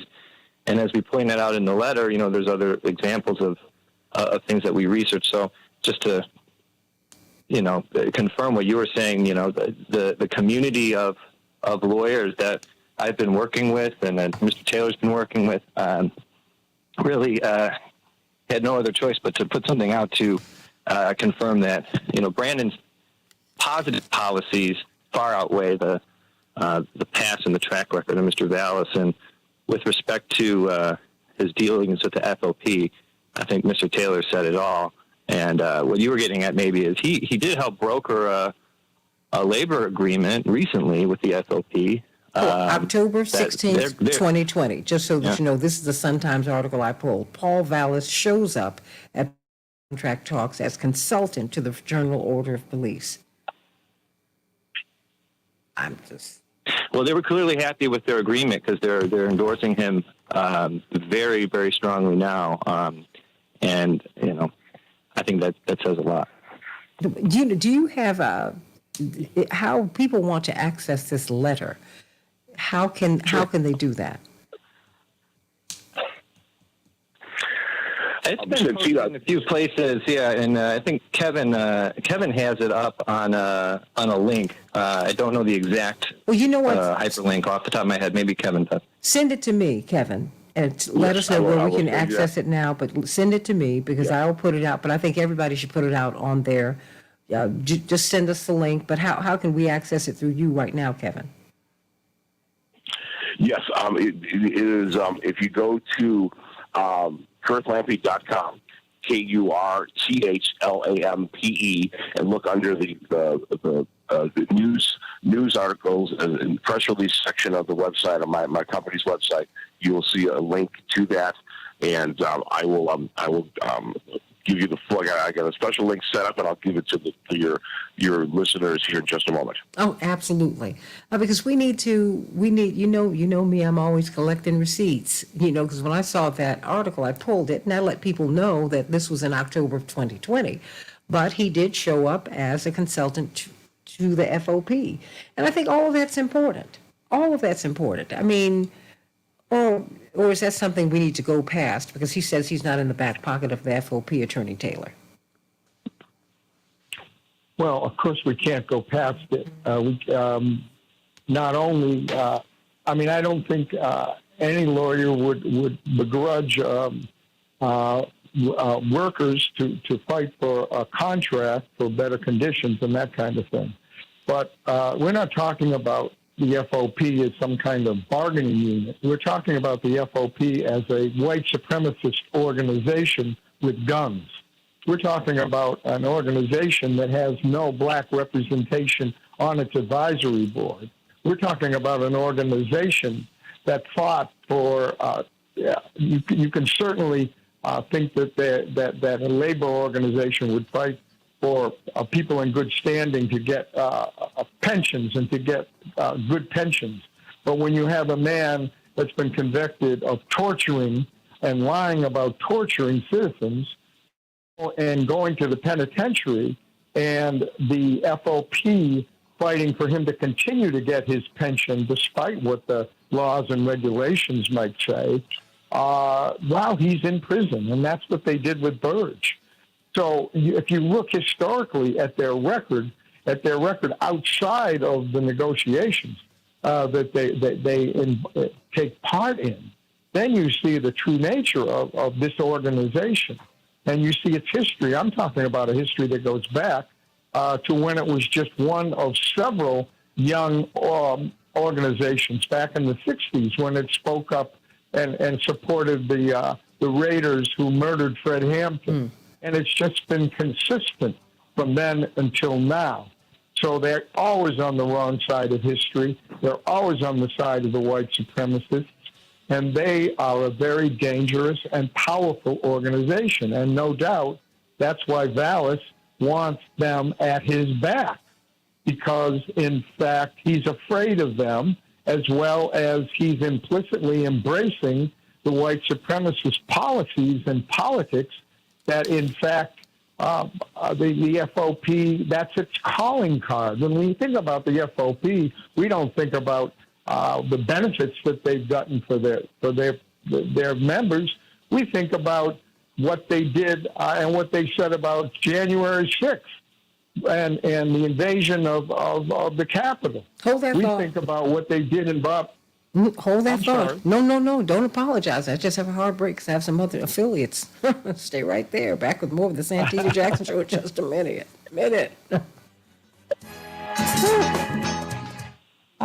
Dwight McKee, you are there. Aaron is there. You want to say something? You know we're on Facebook Live, everybody. So we're continuing this conversation during the break. Dwight, what do you think? Because, Dwight, you read this document. One of the reasons that Calipari is taking a position that there's going to be massive resignations is that what they want carte blanche to violate at will, to harass at will, to oppress at will. They want no accountability, and they are insulted at the notion of accountability. And so unless they have in their own minds total vindication and total immunity when it comes to the violation of people's rights, they feel like somehow they are victims and violated. And so in many ways they're quitting to show their displeasure at having people require them to explain their behavior or expecting them to follow the law or expecting them to respect people's rights. They themselves want to be the law. They themselves see themselves as the law, and they want to be unquestioned and unchallenged. And so I hope that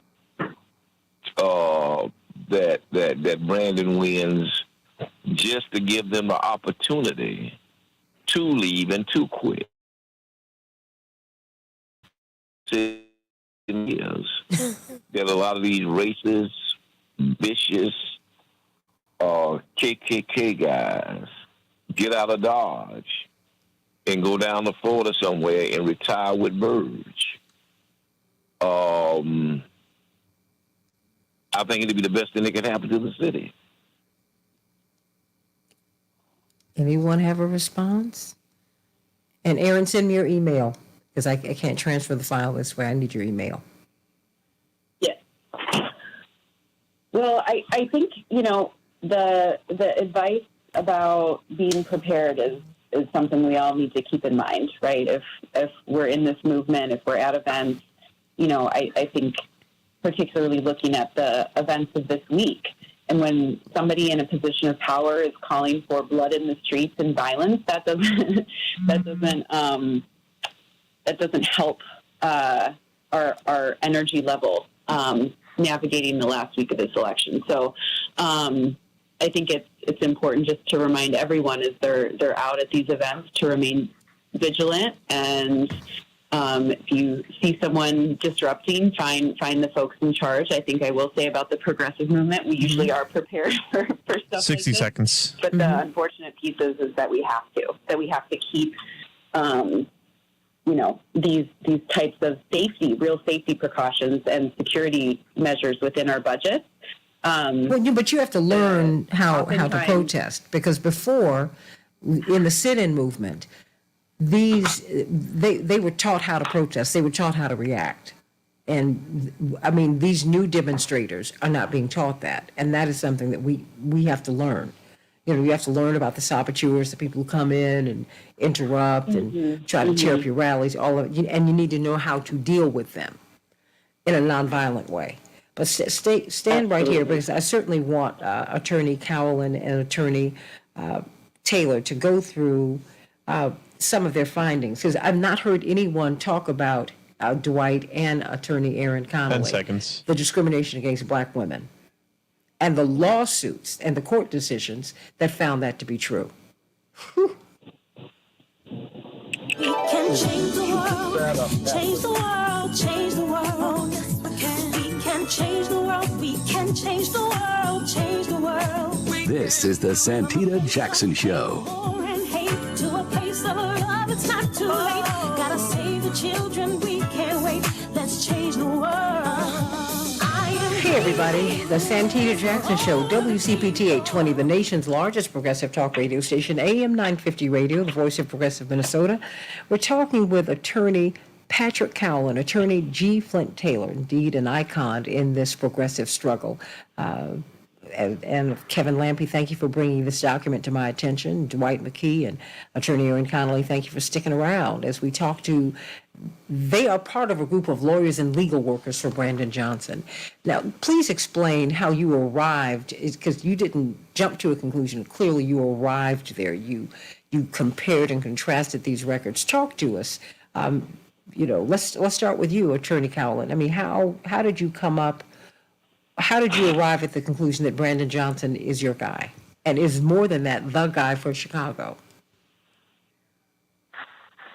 Well, a big group of attorneys and paralegals and other legal workers got together and really just dove into the record and and researched cases, news articles about cases going back to Paul Vallis's time in Chicago as the CEO of CPS.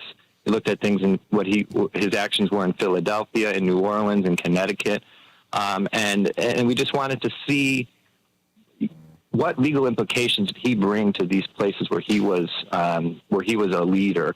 And what we found was that there were numerous lawsuits involving due process violations, First Amendment violations, discrimination issues, and a lot of examples are indeed cited in the letter, and that's what we wanted to do.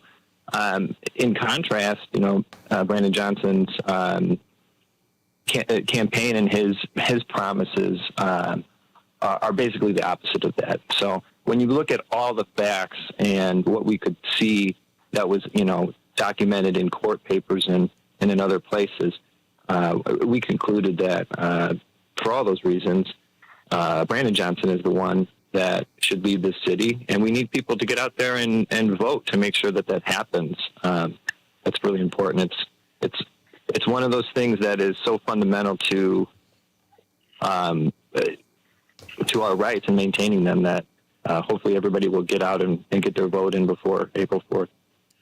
Amen to that. I think Santita, yes. Santita, one of the things that's interesting about the document here is it shows that Paul Vallis created this system, this architecture of destruction.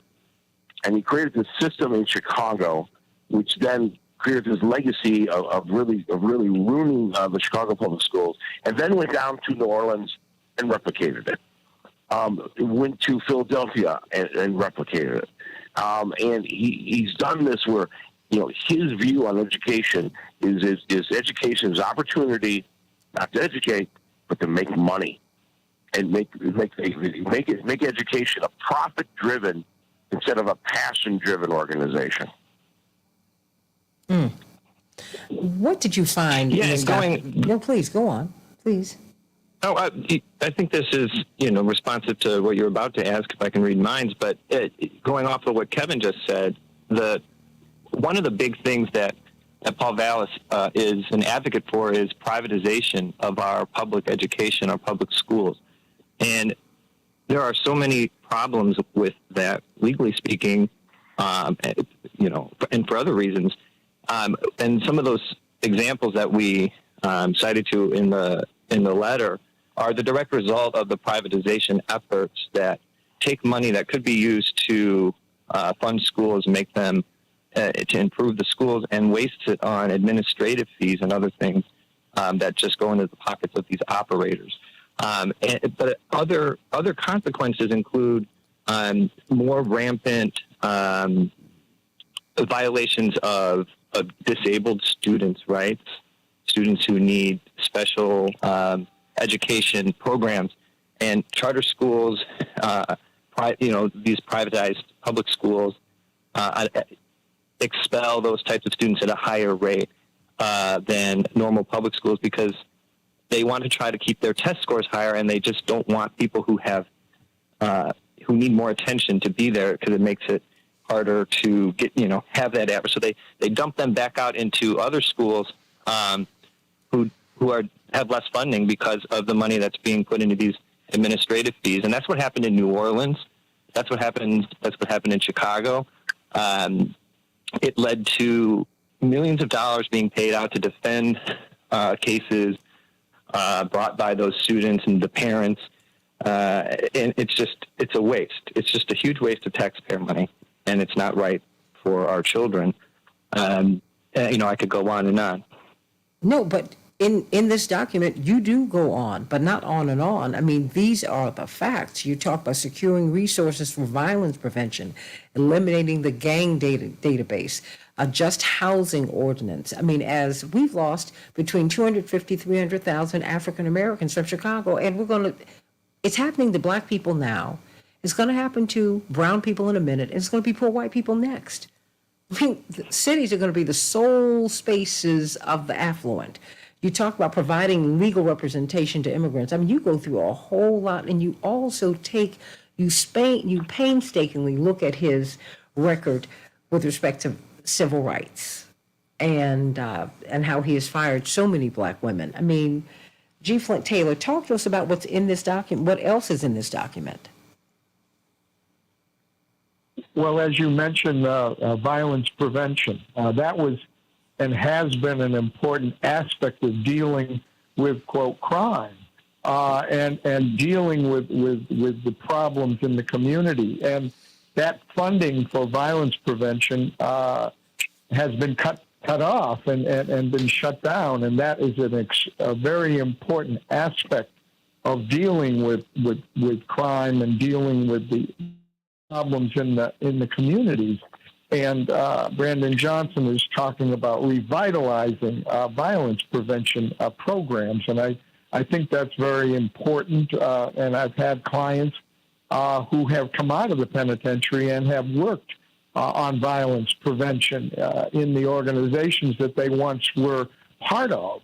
And I've seen that success, and then I've seen them getting laid off and fired because there wasn't enough funding. So I think that's an important part of the document.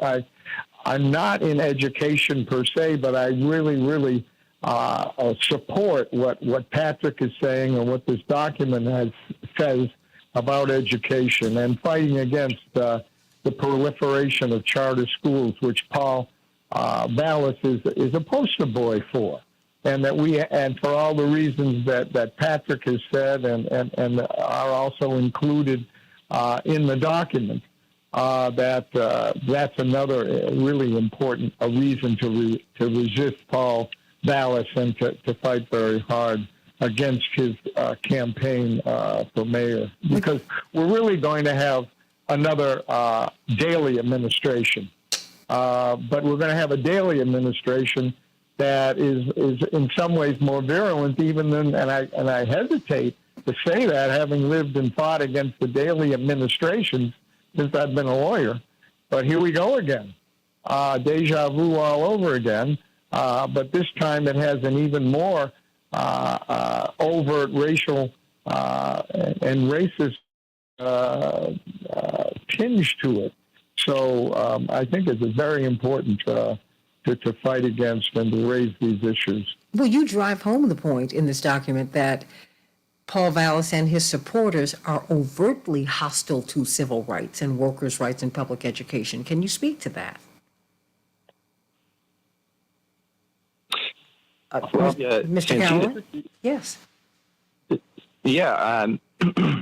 Going off what Flint just said, these policies that Paul Vallis implemented in multiple cities, including Chicago, that he was the poster boy for, the architect of, the idea that you privatize schools, that schools need to be turned around, so to speak.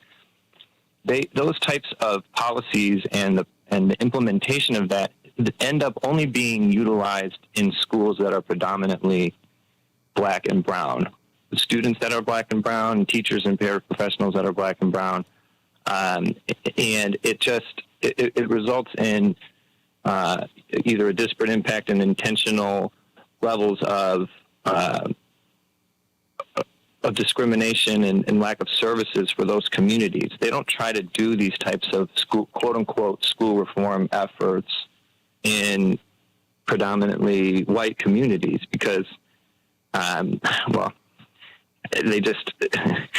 they want to basically experiment on more disadvantaged areas. And that has resulted in a myriad of lawsuits, including one that, I've had experience working on that led to, over $9 million settlement after 10 years of litigation because they were basically, using their agenda to get rid of predominantly black teachers. And, as we all know, the majority of teachers are women, and so that has a huge impact on those people and those parts of the city that are already facing disinvestment for forever. And all it does is exacerbate problems and probably leads to more people wanting to leave and find something better. So we don't want to see that repeated. We don't want the architect to come back in and start to, put these old policies of quote unquote reform back together when we have a clear option who wants to, fund school, make sure public education is something that is available for all. And the other things that, Brandon Johnson has set out, like to make sure that people are have opportunities for housing, representation in court, and other things that just set people up for success. And that's what we'd like to see. Well, you went right to it. You talked about his discrimination against black women educators specifically. Why did you highlight what happened to black women educators? Well, I think it's really important that people understand that, I guess in the high level news articles, all you hear about is Paul Vallis comes into places. He led the schools here. He led the schools there. He claims he was a success. But the record and what we've cited to in this document shows the opposite. And, his things that he ushered into Chicago schools, Philadelphia schools, and New Orleans schools did not improve the schools. They led to wasteful lawsuits against the school systems. They led to just long-lasting discriminatory impact on black and brown people. Like when you look at New Orleans after Katrina, when he came in and basically pushed out the public school system and turned it into this pseudo-private system, it had a huge impact on minority communities.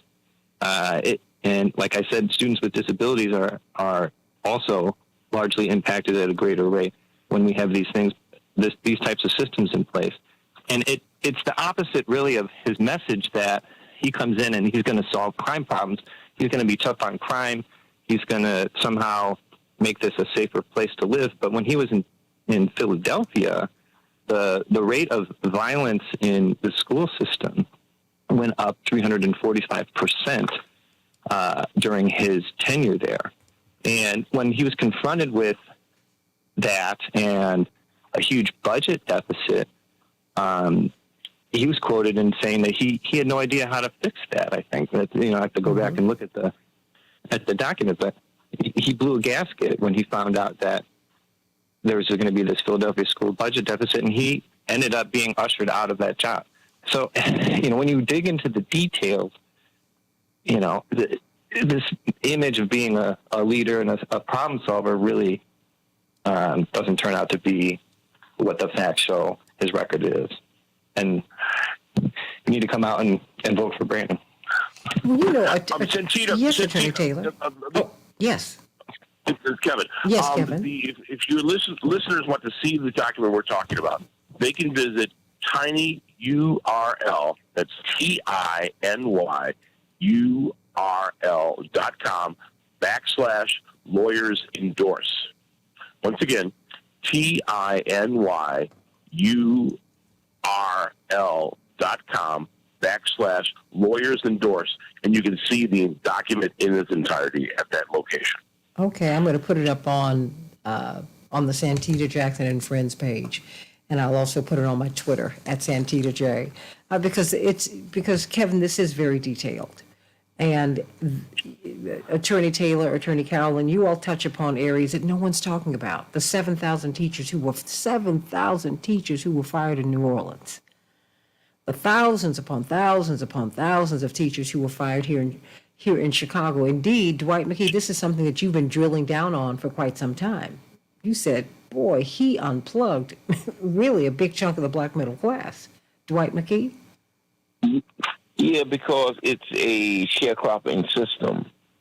It is where you take the cream of the crop, the owner of the land, plantation owner, takes everything off the top, and then he invoices you into poverty because, 16 tons and what do you get another day old and deep in debt is that you take out the qualified teachers who have demands based on tenure, based on security, based on their relative investment in tenure.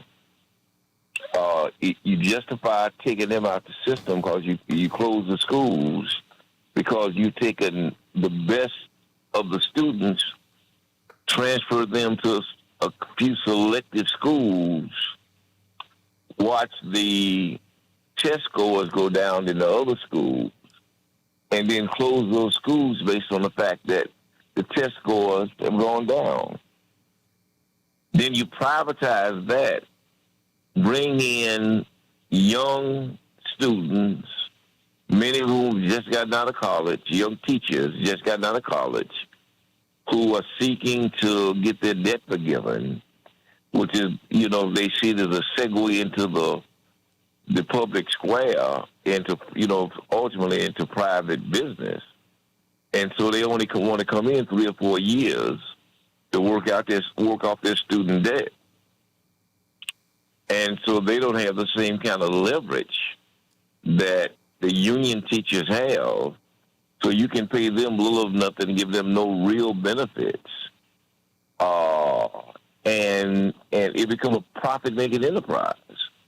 And those who own the schools or invest in the schools take the bulk of the money, turn that into, money for themselves at the expense of the money that the teachers would have gotten paid or monies that would have been invested in the students. And so it's like privatizing prisons or sharecropping or a glorified plantation system all over again. It's a ruse. And the ones that suffer the most are the students because ultimately they lose a sense of community. They go to foreign schools that they really don't know anybody in. It creates, in many places, gang cultures, which exposes and help you understand where a lot of this violence is coming from. And many of the kids drop out because now they're afraid to go to school or they have no bond with the teachers. A lot of them get kicked out because you have these young teachers who are not from the community, who have no real history with dealing with this culture. Mm-hmm. And so they're already intimidated by the culture. So the first thing that a young black guy does, he gets thrown out of school, suspended. So he loses his incentive to learn. So by the time he's in 6th, 7th, 8th grade, he's ready to drop out of school. And it decimates the community. Then the school closes, the business around the school closes, the teachers are out of work, and ultimately then it allows people to come in and gentrify the school, get the land at bargain prices, and re-gentrify. And that's why I say it is madness, but it's crazy like a fox. Mm. Because then the developers benefit from it. Because now they got free land, and these young other people from outside the community who don't want to live like their parents live because they don't have 2 kids or 3 kids or 4 kids. And they're working in the city and they want to come back in the city.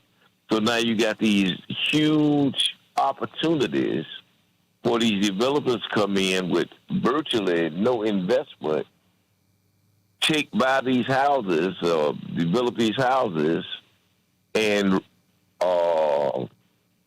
bring guys from the suburbs into the city now who want to be urbanized.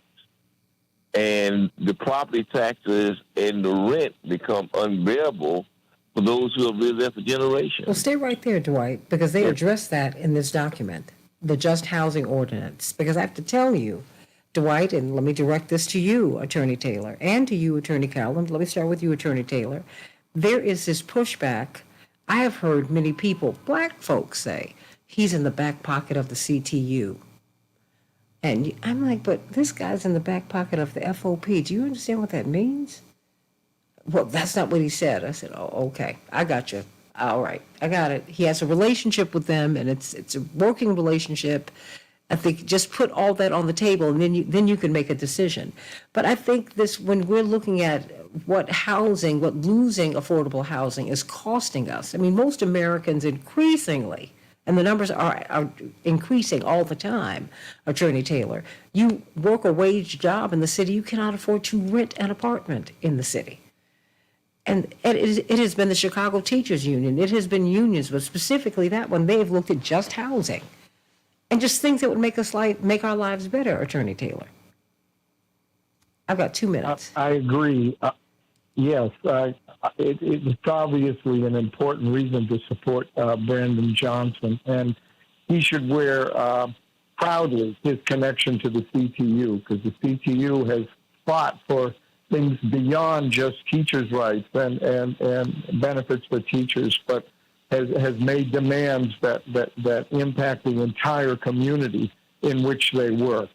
And I think that all of that is extremely important. And I think also the fact that he's talked about reform, police reform, even though Vallis has been attacking him and trying to put the badge of defunding the police onto Branson, that it's important that he continue to voice those reforms within the police department so that we put services away from the police, services that should be performed by mental health folks, taking money that the police are using and put that back in the community for mental health centers and education and that kind of thing. And we can't lose sight of the importance of all of that, because what has been talked about is the opposite of that, is what Vallis wants to do.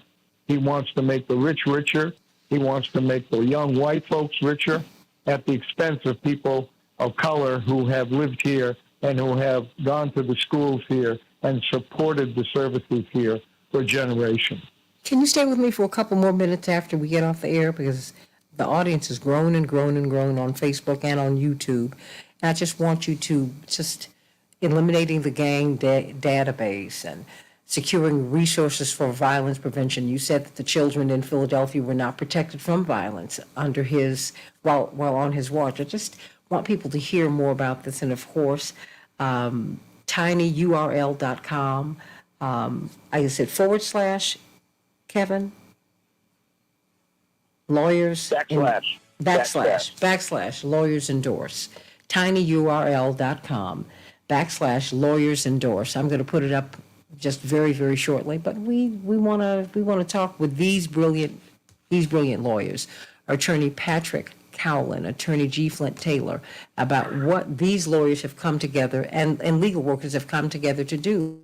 Said, wait a minute. We have taken this apart. We've got the receipts, as you would say. We have footnoted why you need to be voting for Brandon Johnson. And so, of course, I'm going to have Paul Vallis on tomorrow. Boy, I'm going to have a lot of questions for him, but I really want to give him the runway to speak, because there's a lot going on here. There's a lot going on here. And everybody, we have April 4th. That is the last day that we can vote. But remember, we have to come together as a city the night of April the 4th and April the 5th. We have a decision to make, not just about who's going to be mayor, but which direction we're going to go in. I told you voting is the end of the beginning, not the beginning of the end. You are going to have to advocate no matter who gets in office and keep the people's interest first. That is a fight. That is the fight in which we find ourselves engaged. Love you, everybody. God bless you. Let us continue. Talk to me. I mean, why is it that Attorney Taylor, Attorney Cowan, why did you feel compelled? I mean, because it seems to me as I was reading this, and thank you, Kevin, for bringing this to my attention, for bringing this to my and our attention. Why did you feel compelled to go through all of this? Was there do you think that there's been misinformation in corporate media? I mean, what pushed you all to come together and do this? I mean, because it seems like there's a sense of urgency here. Attorney Taylor or Attorney Cowan, whoever wants to take it first. Let me start with you, Attorney Cowan.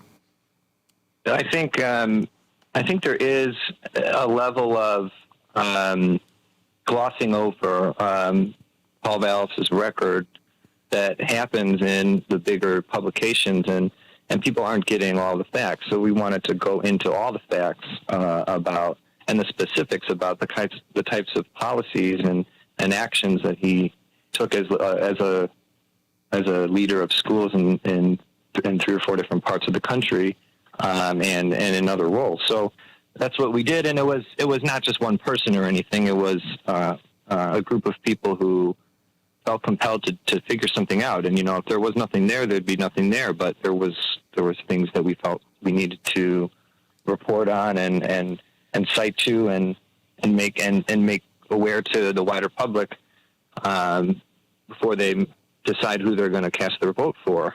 And we did a lot of talking about the negative things related to Paul Vallis, but I think some of the things to highlight about the other choice, Brandon Johnson, and how it's the opposite, like the things you mentioned, the just housing ordinance that helps people who have been involved in the criminal justice system secure housing, Mr.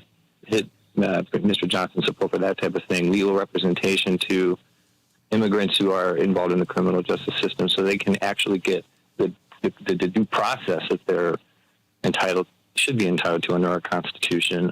That's a huge thing that, as a commissioner, he helped push forward. And it's really, from what I've heard from colleagues in public defender's office, it's really helped having that type of programming there to help those type of clients when, they deserve a fair shot, just like everybody else. And it's the contrast, to the record of Mr. Vallis that in these cases we cite, there's some examples where, the judge said there were strong inferences or obvious violations of due process rights of people who are, like, for example, school principals, that, they have a right to a fair hearing and other things before they lose their jobs. But, he just kind of threw that aside. And it's a level of lawlessness we didn't want to get behind. Well, I mean, it keeps cycling back to race and racism more than that. Mm-hmm. Attorneys Cowlin and Taylor. I mean, as I was reading this document, that is the through line through Haiti, even, which is where he's been as well. New Orleans, Bridgeport, Connecticut, Philadelphia, Chicago.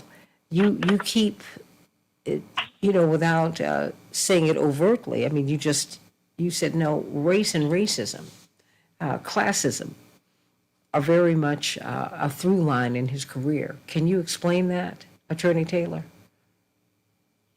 Yes, definitely. It's an extremely important aspect of what's running through this election, the same way it's run through previous elections. And you spoke about the Harold Washington election, where it was so out there and so painfully apparent. And it's painfully apparent again now in this particular election.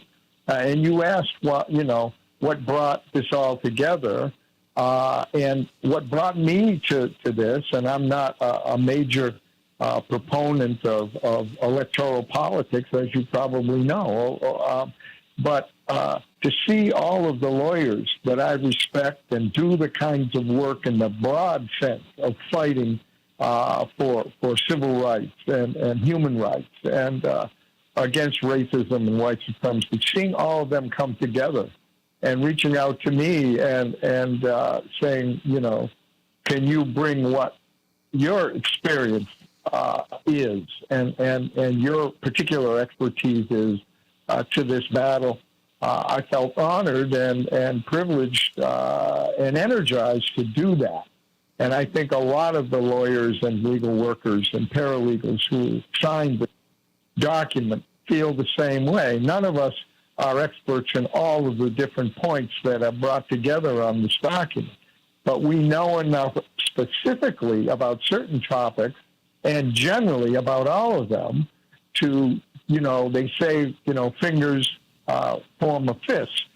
It's more powerful. And I think this letter is a bunch of lawyers' fingers coming together and forming a very powerful fist in support of the policies that Brandon Johnson has spoken about. And, and I think, like you say, it's the end of the beginning. If he were to be elected, then we have to be a force to keep him on the path that he has set out and that people behind him have articulated with him and for him.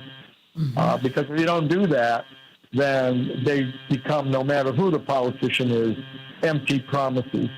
So they not only have to be good intentions behind it, but there has to be the power of that fist to make those things happen. And we see from your example that you have to do the work. If you could just briefly go back over, I remember the morning the morning after the morning that Fred Hampton was assassinated, seeing the news briefly, I was on my way to school. And the narrative was, I'm sorry, here's some buzzing in the background. Okay. Okay. And, the initial story was that, hey, this was a shootout between these two guys and the police force, and we had to take them out because, they were full of all these guns. And that just didn't set right with you, Attorney Taylor. Why?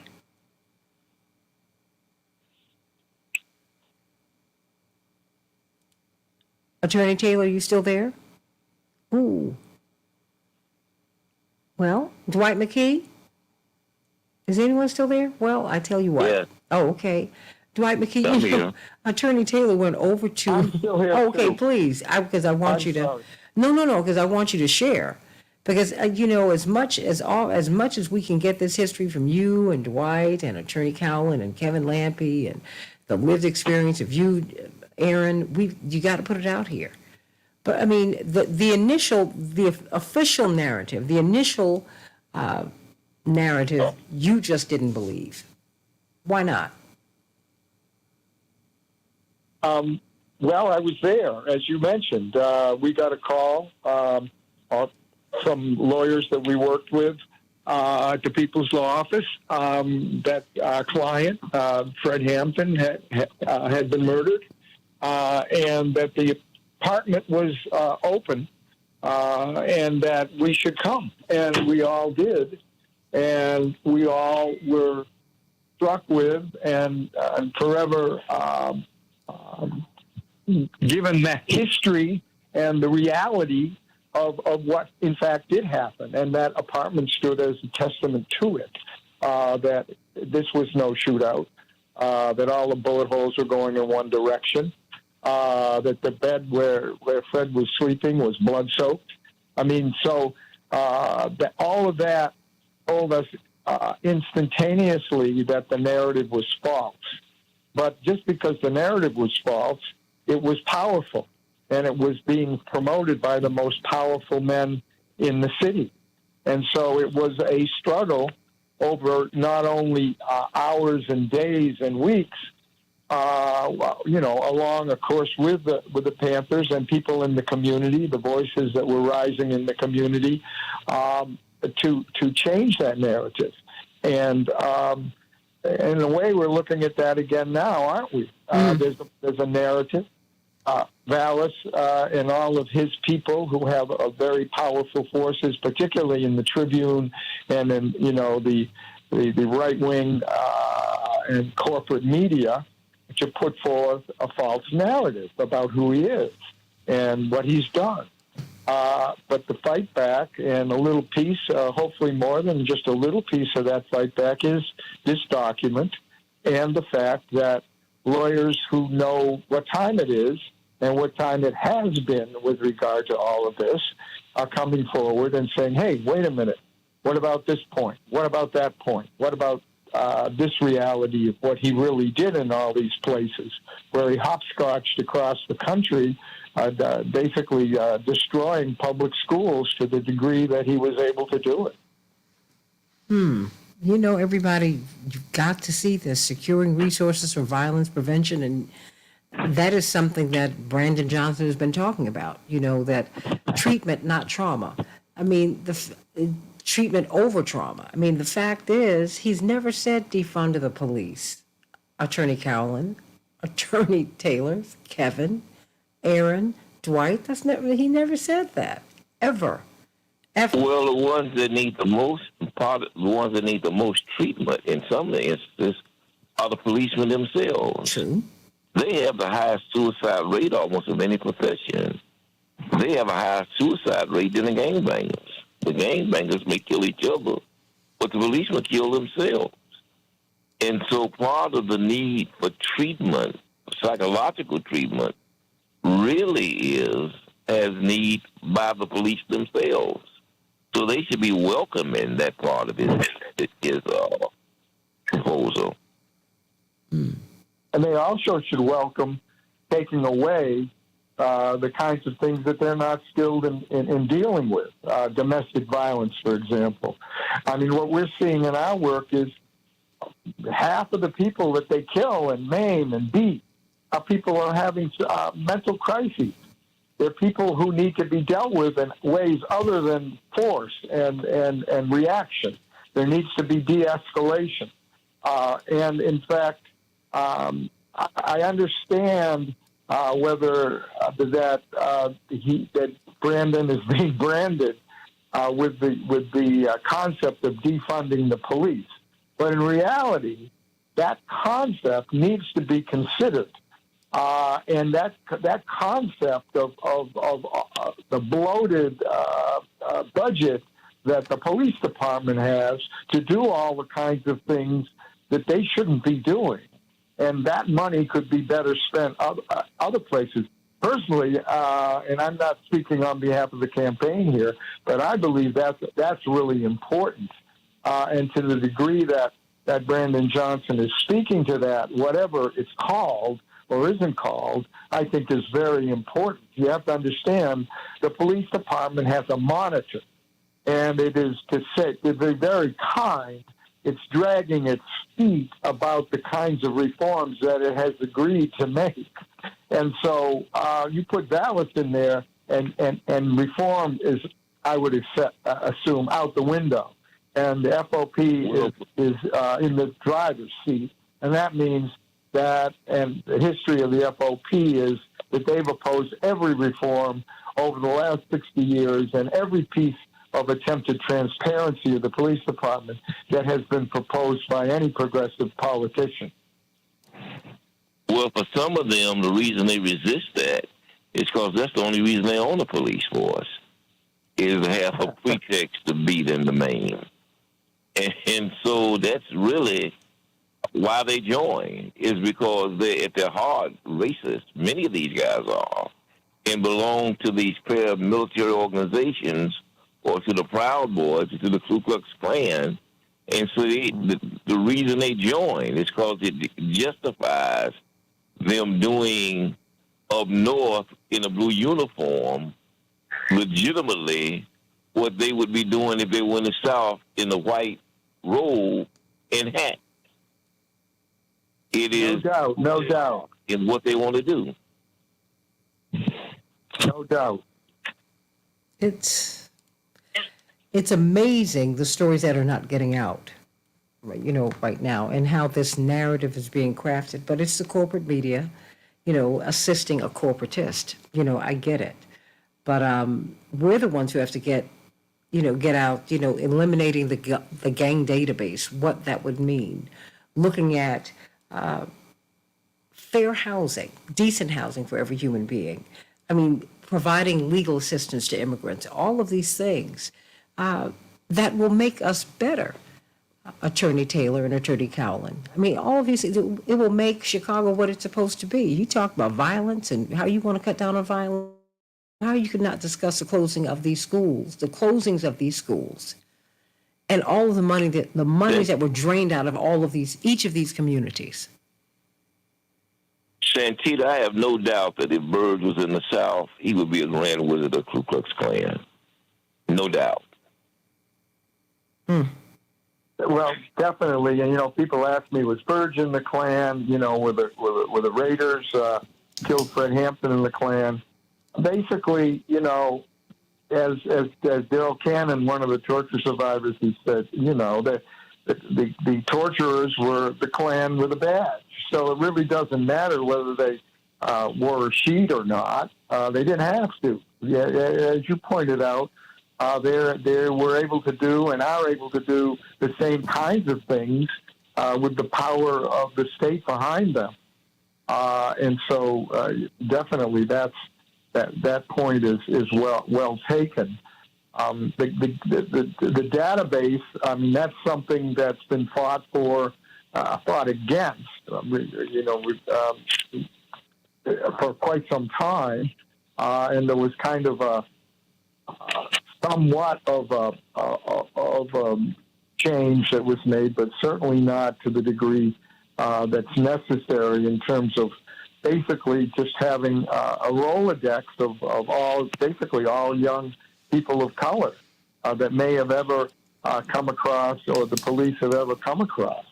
And so it brands people, and it puts them in a category where they don't deserve, in many instances, to be. They never deserve to be in that kind of category. So it's something that needs to be totally done away with. And in that sense, that's an important aspect of Brandon Johnson's campaign.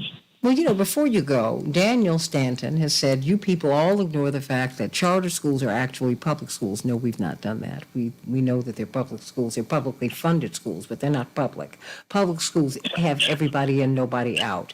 You continue. They are in all types of neighborhoods. People want choices in their schools. They're not in wealthy neighborhoods, Daniel. I mean, they're not. Not everyone can afford a private education, and all private educations are not excellent ones, Daniel. Lawyers, litigation ruin almost everything by driving up the cost of everything. Why don't you speak to charter schools, public schools, why it is important that the New Orleans school system went from being a robust public school system, not adequately resourced, but it was robust. You had a lot of people in it, but now it's 100% charter. When I heard that, Attorney Cowlin and Attorney G. Flint Taylor, my mind was just blown. I said, how can you turn one city, a city as prominent as New Orleans, into a 100% charter school city? How does that happen? Attorney Cowlin? Well, I think a lot of it, I mean, there was a crisis that could be exploited in New Orleans. Katrina decimated the city and its infrastructure, and there was this opportunity to come in for a lot of nefarious people in a lot of sectors to take advantage of, federal relief money and other things to, enrich themselves. And, I think there's a myriad of examples of that out there. And the charterization of that system, I think, is part of that, in my opinion. And I agree with what you said, that, a charter school it's almost like adding a level of administrative cost and bureaucracy into something that doesn't need it, when we should have schools that are getting funded and that, are true neighborhood schools that can service all of the students in the area. and serve as a community place. I'm sure I know there are examples of some charter schools that are probably doing good work, and originally charter schools, maybe had a more virtuous goal behind them, but what they've done is just the idea that school choice is important. It just saps the funding from all the schools. And I think that there's a better strategy, and I think the people are coming around to the concept that we should be just focusing on funding neighborhood schools and not spreading out what little money we claim to have for these types of things to all these other places that, like in New Orleans and even in Chicago, that often penalize the students at higher rates, especially students of color, students with disabilities, because they want to create this artificial environment with higher test scores and things like that. And it's not good for the community. No, it isn't. But it's when I hear people say, and they are hostile. And I'm gonna say, and these are black folks. They are hostile to white. Attorney Taylor, Attorney Cowlin, Kevin, Aaron. They say he is in the hip pocket, bought and paid for by the Chicago Teachers Union. Well, look, I don't work for the campaign. I'm just I'm a citizen, and I just happen to be involved in some of this stuff. And my view is, when you look at the whole of it, I'd rather have somebody who is associated with a union that has advocated for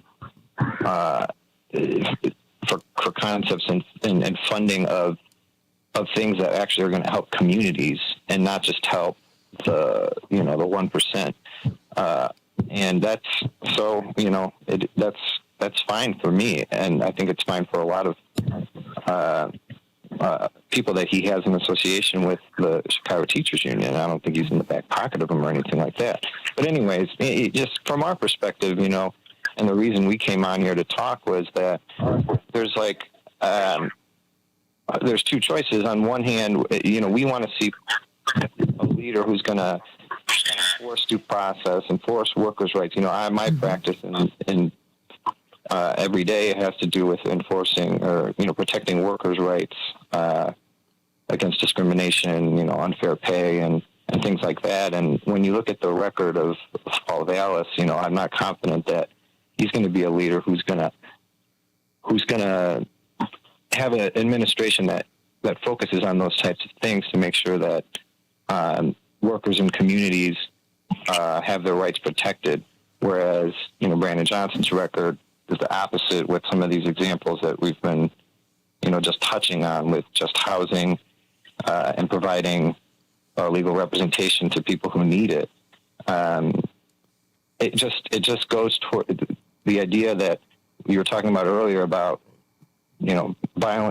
fixing violence and fixing the, in engaging in treatment. They're all related. If somebody can't find housing or can't find a job because they have something on their record from a long time ago, it's going to increase the likelihood that they turn back to, other ways to try to earn a living and end up back in the system again. And so if we can have programs that help those folks, then it's just going to be, it's going to result in more positive outcomes. And instead of just, continuing on the path we've been going down with over penalization and disregard for due process and things like that. Well, Peter, yes. Maybe if you want to boil it down to something rather simple, you could ask this question. Would you rather have a candidate that's championed by the Chicago Teachers Union or is championed by the Fraternal Order of Police? Of course, it goes deeper than that, but it certainly sets in bold relief what we're talking about here. And what we're talking about on the one hand is someone who is a champion of inclusion, is a champion for people, all people, people of color, poor people, teachers. And on the other hand, you have someone who's championed by forces of reaction, of white supremacy, of violence, of official violence. And I would point out and ask you, Santita, if someone really wants to know that history of the Fraternal Order of Police, that if you could link to or put up my article that appeared in yesterday's Sun-Times, Yes. that gives a really good thumbnail history of the last 60 years of the Fraternal Order of Police and its record of white supremacy and racism. I know if I was a sheep, if I was a sheep, and I had a choice between advocating for the sheepdogs or advocating for the wolves, I would choose the sheepdogs every time. Well, I tell you, I need to find. I'm just going to find you in the Sun-Times yesterday. I'll just put that. I actually sent you a copy of the article, I think, or the link at least. Okay, let me do that. I got it. I was trying to find it someplace else. Yep, I was trying to find it someplace else though, but that's okay because right. I was trying to test the algorithm to see if they would put you up, and they haven't. So that's okay. I'm gonna put it right up. But oh yeah, I mean, well, closing thoughts from everyone here. Let me start with you, Dwight.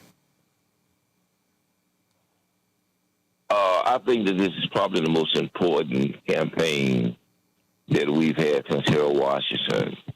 And I think it's going to set the tone for the country for the next 20 years, at least the next 20 years. And we'll decide whether the Democratic Party goes to the left or to the right. I think it's crucial that that people get out and vote your conscience, but I think do the research, and the real research will tell you who to vote for. And I want to commend the lawyers for putting that kind of research in and making it public. And again, like I just said, if I was sheep and I had a choice between advocating for the sheepdogs or advocating for the wolves, I would choose the sheepdogs every time. I'm with you on that. Kevin Lampe? Well, this is an amazing document, and a reminder to your listeners that they can find the document at tinyurl.com/lawyers-endorse.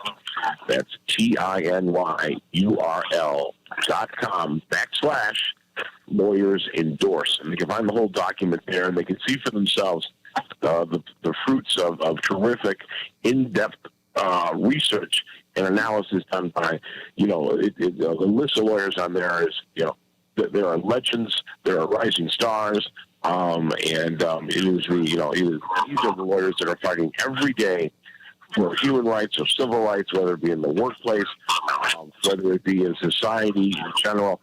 They're the lawyers that are out there looking out and protecting our democracy and protecting the rights of people. And that's what the biggest takeaway, I think, from today is we need to listen to these people that are advocates and they're out there in the trenches helping us make this a more just society. Amen to that. Attorney Cowlin? Yeah, I think I could just close by saying, we on behalf of all the people who, helped research this and who signed on to it, when you look at the details of the record here, we all want to have a leader who's going to reduce discrimination, not enact policies that encourage it, that promotes due process, not engage in activities that thwart it, and provide opportunities to the communities, not over police them and in ways that end up discriminating. And so, from all these different aspects of work that we all do as lawyers and legal workers, we just wanted to spell out that we think there's a clear choice, and we hope everybody goes out and gets their vote in for Brandon Johnson and exercises that fundamental right that they have to do that. Attorney G. Flint Taylor? Well, Oh, okay, we can't hear you now. Oh, Okay, now we can. hello? Yes, now we can hear you. It's that old mute button. It's all right. It's okay. I was saying, it seems like it's all been said, and the document covers all the topics that need to be covered. At the risk of using a little rhetoric here, I would close by saying all power to the people. Right on. Is that rhetoric, or is that? I mean, that's not just rhetorical. I think that sometimes we forget just how much power we have. That the power is with us. The reason part of the reason you would say. Yes, well, part of the reason things are the way they are is because we allow them. You know, we have to give the government consent to have the power that they have. That's why I keep telling you, remember, voting is the end of the beginning, not the beginning of the end. Trust me, on April 5th, no matter who wins, you are going to have to fight for the people. You're going to have to do that. Because the corporatists and the corporations are already at the door. They're not at the door. They're sitting on the 5th floor. They're sitting in the mayor's office because America's business is business. And you just have to understand that. This is how politics works. There is something called a deep state where people are just in this thing and they're the ones who make this thing work. That's real. So now that you know that, you understand that, now what are you going to do? Are you going to let these people continue, and these corporations who are not people, are you going to allow these entities just to continue to run roughshod over you, deny you health, education, fair and decent housing, prosperity wages? You're the one who's allowing it. We have got to stop that. Think about it. During COVID, when we had George Floyd, when he was choked to death by the police, the NBA players said, as they were in the playoffs, you remember this, everybody? They said, we're not going to play. We're not going to play. And it sent shockwaves throughout the whole world of workers. Shockwaves. They were like, oh, wait. Yeah, because guess what? You can own all the games. You can own all of the teams that you want to own. But if you don't have workers, there is no NBA. There is no NFL. There is no soccer. There is nothing. Imagine what would have happened had they carried that strike out. And they were willing to do it, but LeBron James spoke with President Obama. Obama said, get back to work, y'all, come on. You can be more constructive by working. And he is also an NBA owner in NBA Africa. Yeah, I put it right out there because it's true. You have to stand up for yourself and find out what's in your best interest and keep it moving. Don't take things personally. It's not personal.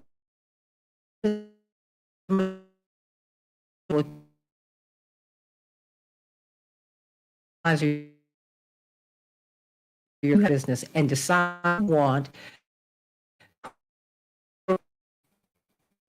everyone to have equal access to high quality health care, education, housing, food, good food, all of that.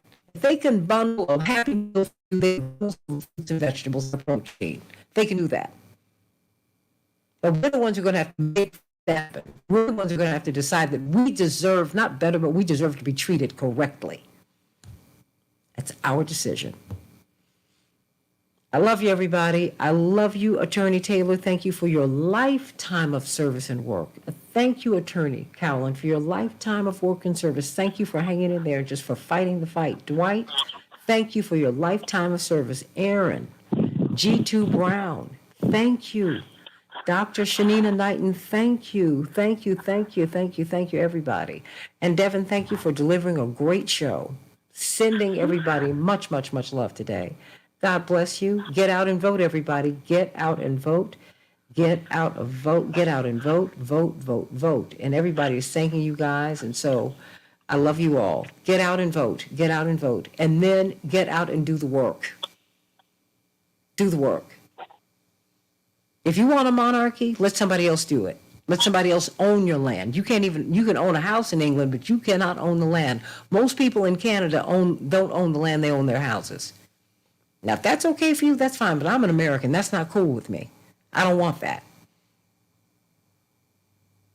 I think the royal families are great as long as they are not ensconced here. They can have a home here. They can do whatever they want, but they cannot rule over me. I'm not constructed that way, and neither are you.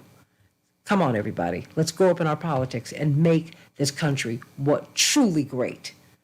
I love everybody. See you tomorrow. Get out and vote. I love you guys. Thank you all so much.